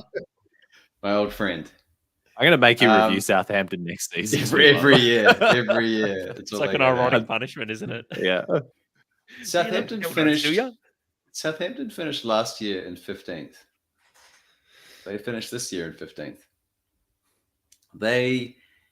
That's not really the tail of the tape though, because I mean they took an absolute nosedive in the second half of the season. They did get a couple of points near the end, which saved their bacon, but they were appalling after the turn of the year. And I guess similar to Wolves in the sense that they got enough points in the first part of the season to stay out of trouble. But gee, they were getting pretty close. And I imagine if the season went another 5 or 6 rounds, Southampton could have been in a bit of a spot of bother. What made their season? Well, just what I said, getting the points in the first half of the season. But I mean, 9 wins, 16 losses. It's the draws that saved them. I mean, they made it to the quarterfinals of the FA Cup against Man City, so that's a positive. I mean, they had a few players come through, like Livramento, who looks like a young talent. Unfortunately for him, he's done his ACL, so he's not going to really feature for the next year or so. But Was he a permanent signing or was he on loan? I think But he was on loan from Chelsea. Yeah, he was. But I think I think he was completely tilted to kick on with Southampton, and he was probably going to sign on, unlike Brozier, who's likely to go back to Chelsea now. But yeah, I mean, James Ward-Prowse basically single-handedly saved this team. Like the amount of games where they didn't really have a foot in it, and he was just banging in free kicks and just, I mean, if he wasn't scoring them, he was putting it on players' heads to score. Incredible season for him, really. Jeez, he hit some good free kicks this season.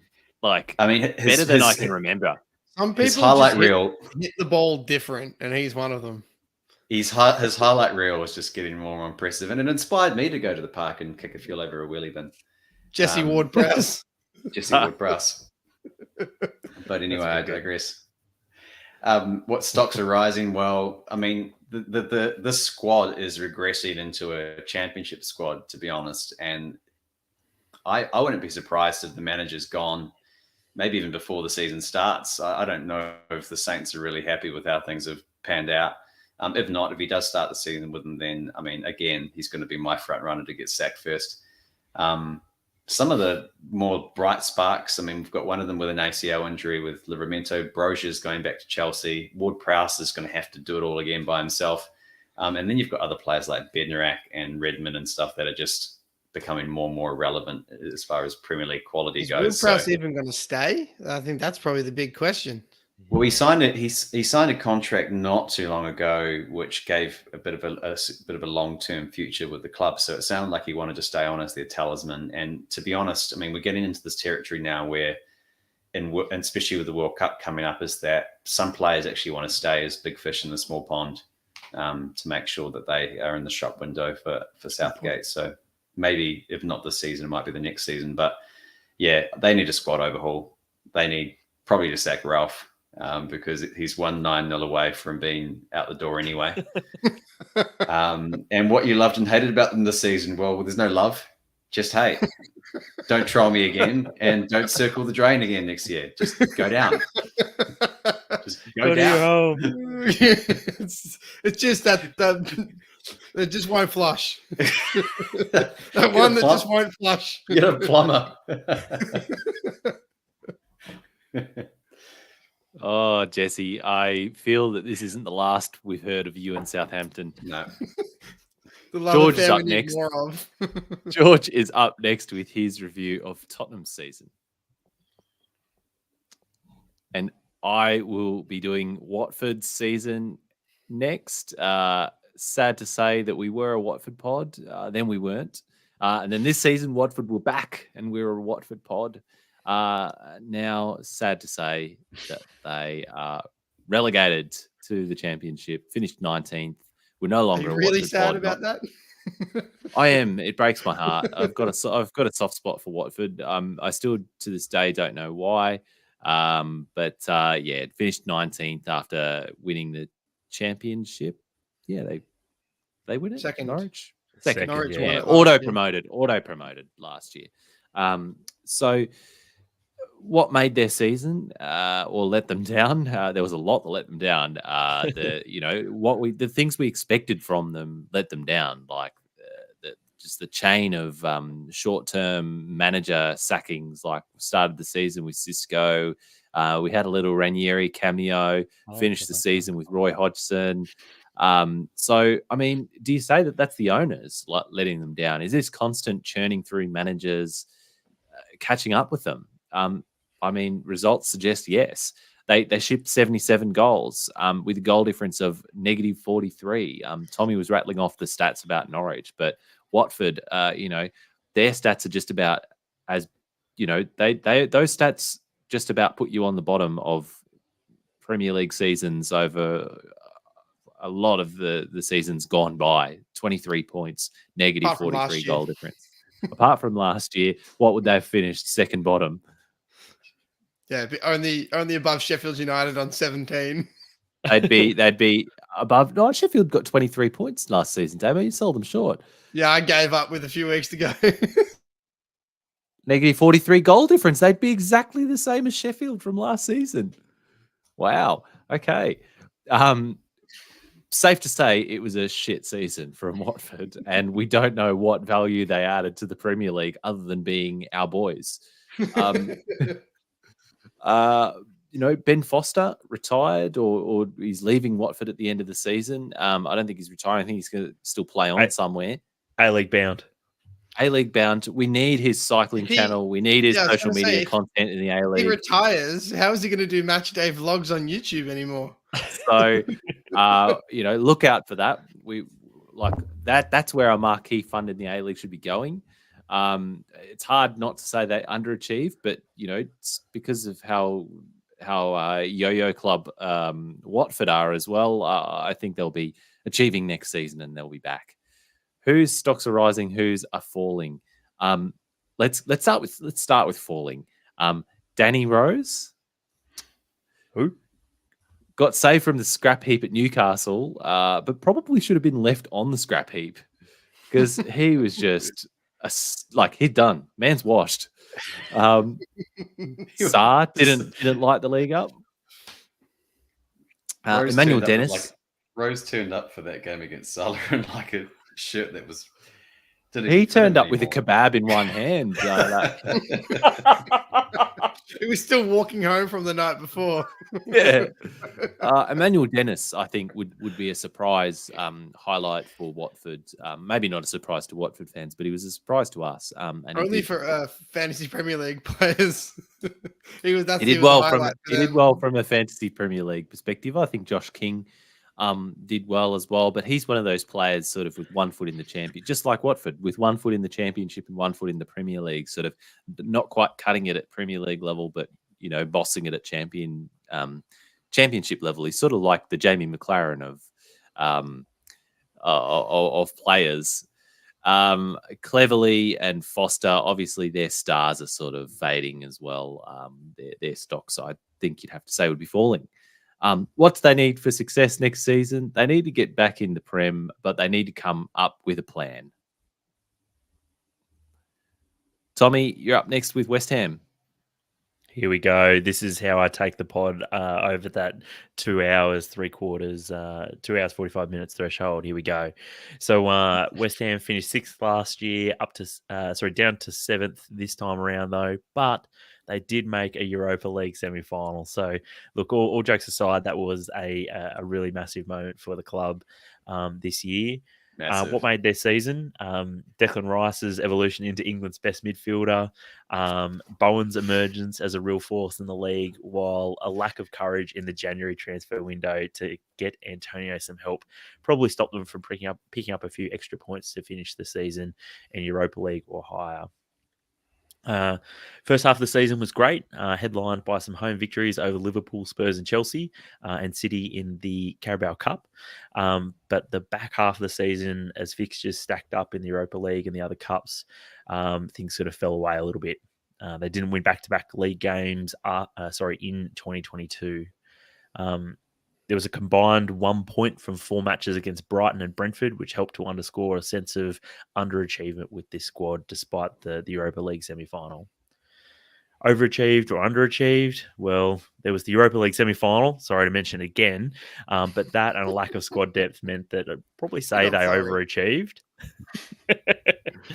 But the highlight of the season wasn't in the league. The comeback wins over Sevilla at home and Lyon away will be etched into the memories of many a West Ham fan. In terms of stocks that are rising and falling, Declan Rice and Jared Bowen, obviously, their stocks continue to rise, while Thomas Souček is rumoured to be on his way out after he took a bit of a backward step this year, and there's rumours that he's had a bit of a falling out with David Moyes. Also, he deserves to be part of the season for that, Tommie. I mean, just to mention potato and Souček in the same sentence. I mean, potato salad, yeah. Potato salad, yeah. The potential transformational signing of Kurt Zuma turned into an unwelcome distraction after the ridiculous cat-kicking saga. This week, he pled guilty to 3 charges with sentencing to be announced on the 1st of June, so stay tuned for that. And what do they need for next season? Well, hopefully they can hold on to Rice and Bowen again, and hopefully they can give Antonio and Bowen a little bit of help up front and build some squad depth. But looking like another good season ahead for West Ham, I hope. Where's Fellaini playing these days? Moyes might bring him in. Yeah, don't rule it out, right? He could just play him up front. Thanks, Tommie. And rounding out our season reviews, we've got George with Wolves. Coming up next, and if you've stuck around this long, we've got our More Than a Game Fantasy Premier League 2021-22 winner, Tommie. Yeah, look, we've deliberately put this at the very end of the pod. Really hope that you've stuck around for this long to find out if you've won or not won a prize. Fantastic season on the pitch, but it was one of the trickiest in recent memory in fantasy football. There was a lack of goal scoring forwards in the game outside of Salah and Son, which made it one of the hardest in recent memory. But look, enough of the excuses for my own poor performance. Really happy to announce the winner of the May monthly prize winner, and that was Mark Skelton's Smash Your Back Doors In. So he won He won a prize a couple of weeks ago as well. A couple of months ago as well. I think it was he won a prize. I think it was in February or March. So looking forward to getting you your prize, mate. And now onto the overall prize winners. And look, this is really interesting and something that I don't know. I definitely wouldn't have predicted this at the beginning of the season, because this year there was a tie for first, which I kind of feel a little bit bad for the two, or the team, or the individual that comes second, because that's pretty rough to finish on the same points. And although FPL, they do have some built-in tiebreakers, so they do separate them down, and I've just followed the FPL tiebreakers. I haven't made any decisions here about who goes first and who goes second. But look, big congratulations goes to Danny Demoski, who takes out the prize. Nice. He takes out a cash prize of $200. So congratulations, Danny. And equal first with him, which is really rough, was Jake Marsden's Strawberry Shaqiri.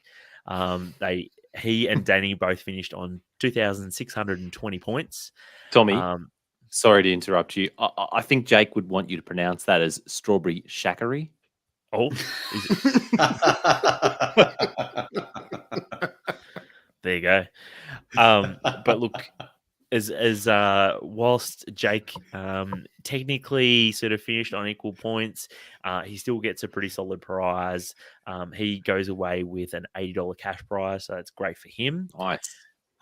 Third place also gets a prize this year, which is Aaron Millis's Andromeda FC. He was sorry, I don't have any how far off he was, but he gets a $50 prize as well, which considering it was just a $10 entry, obviously that's great for him. For those that don't remember, people paid a $10 fee, and basically all of the prize money was generated through those fees. So we don't take a cut. It's all about just having a good game and making sure that all of those entry fees go to the people that deserved it. Yeah, what a season. In terms of the M-Tag crew, though, our own Jesse, he missed out on getting a prize by just 24 points, while I think I came second out of the M-Tag guys, and I beat Colby by just 42 points. So it was very close in the end. I think I had you sweating, Tommie. You did. I think with like 2 or 3 games to go, I think you and I were actually on level points. So I get the Tottenham trophy for pushing you all the way. Mate, there'll be no excuses next year, because I remember this year you wheeled out the excuse that, this is my first time, which I'm not 100%. I've been saying that for the past true. 3 seasons. yeah, exactly. But look, another really fun season of Fantasy Premier League, and we'll be running another competition next year. I know there was some rumors of an A-League fantasy comp at the beginning of this season, so we'll probably explore that again as well, because there's a couple of websites that do run a fantasy A-League comp, so we'll look into that as well. But look, yeah, lots of fun. Thanks everyone for playing along. And thanks everyone for listening. Just to confirm, I finished last. It's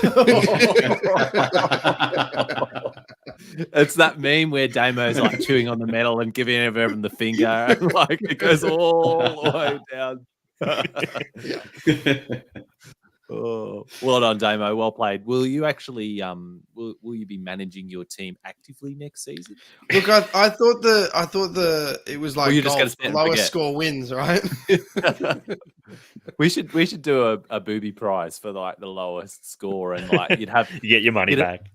You know, I like still somehow managed to come last in that. Yeah, but then you have people like who are down the bottom actively trying to get people in who are going to get red carded and negative points. And well, you just make like heaps of transfers, and you'd end up with like negative $1 million points or something as well. Yeah. So don't worry, I've thought about this. Look, actually, as it turns out, Damo, you didn't finish last because you beat George. So there you go. Jeez. Of that for me. 2 absolute just set and powerhouse clubs. Yeah. We'd call those, if we were playing you in the head-to-heads, we'd call that the bye. All right, well, okay, that's going to officially do it for us, and it's been a mega session for us here. We've recorded this back-to-back with our A-League Grand Final and Champions League Final podcast. So thanks very much for sticking with us, and thanks for listening. Hope you got to enjoy both of those at some point during the week. It's hard work putting all these pods together every week, and we do it because we love talking about football. But honestly, it's the interaction we get with the listeners. So thanks for sticking with us for another season. Thanks for all your questions and engagement. With the fantasy comp as well. That's what keeps us doing it. So if you're a regular listener and you want to ask us a question or give some feedback for the show, you can do that on mtagpodcast@gmail.com, or get into the comments or our DMs on any of our social media. Links to all of those in notes to this podcast. You can also subscribe to our YouTube channel for the video version of this pod, which drops before the pod comes out. Next week, our A-League 21-22 season review. Until then, enjoy the football.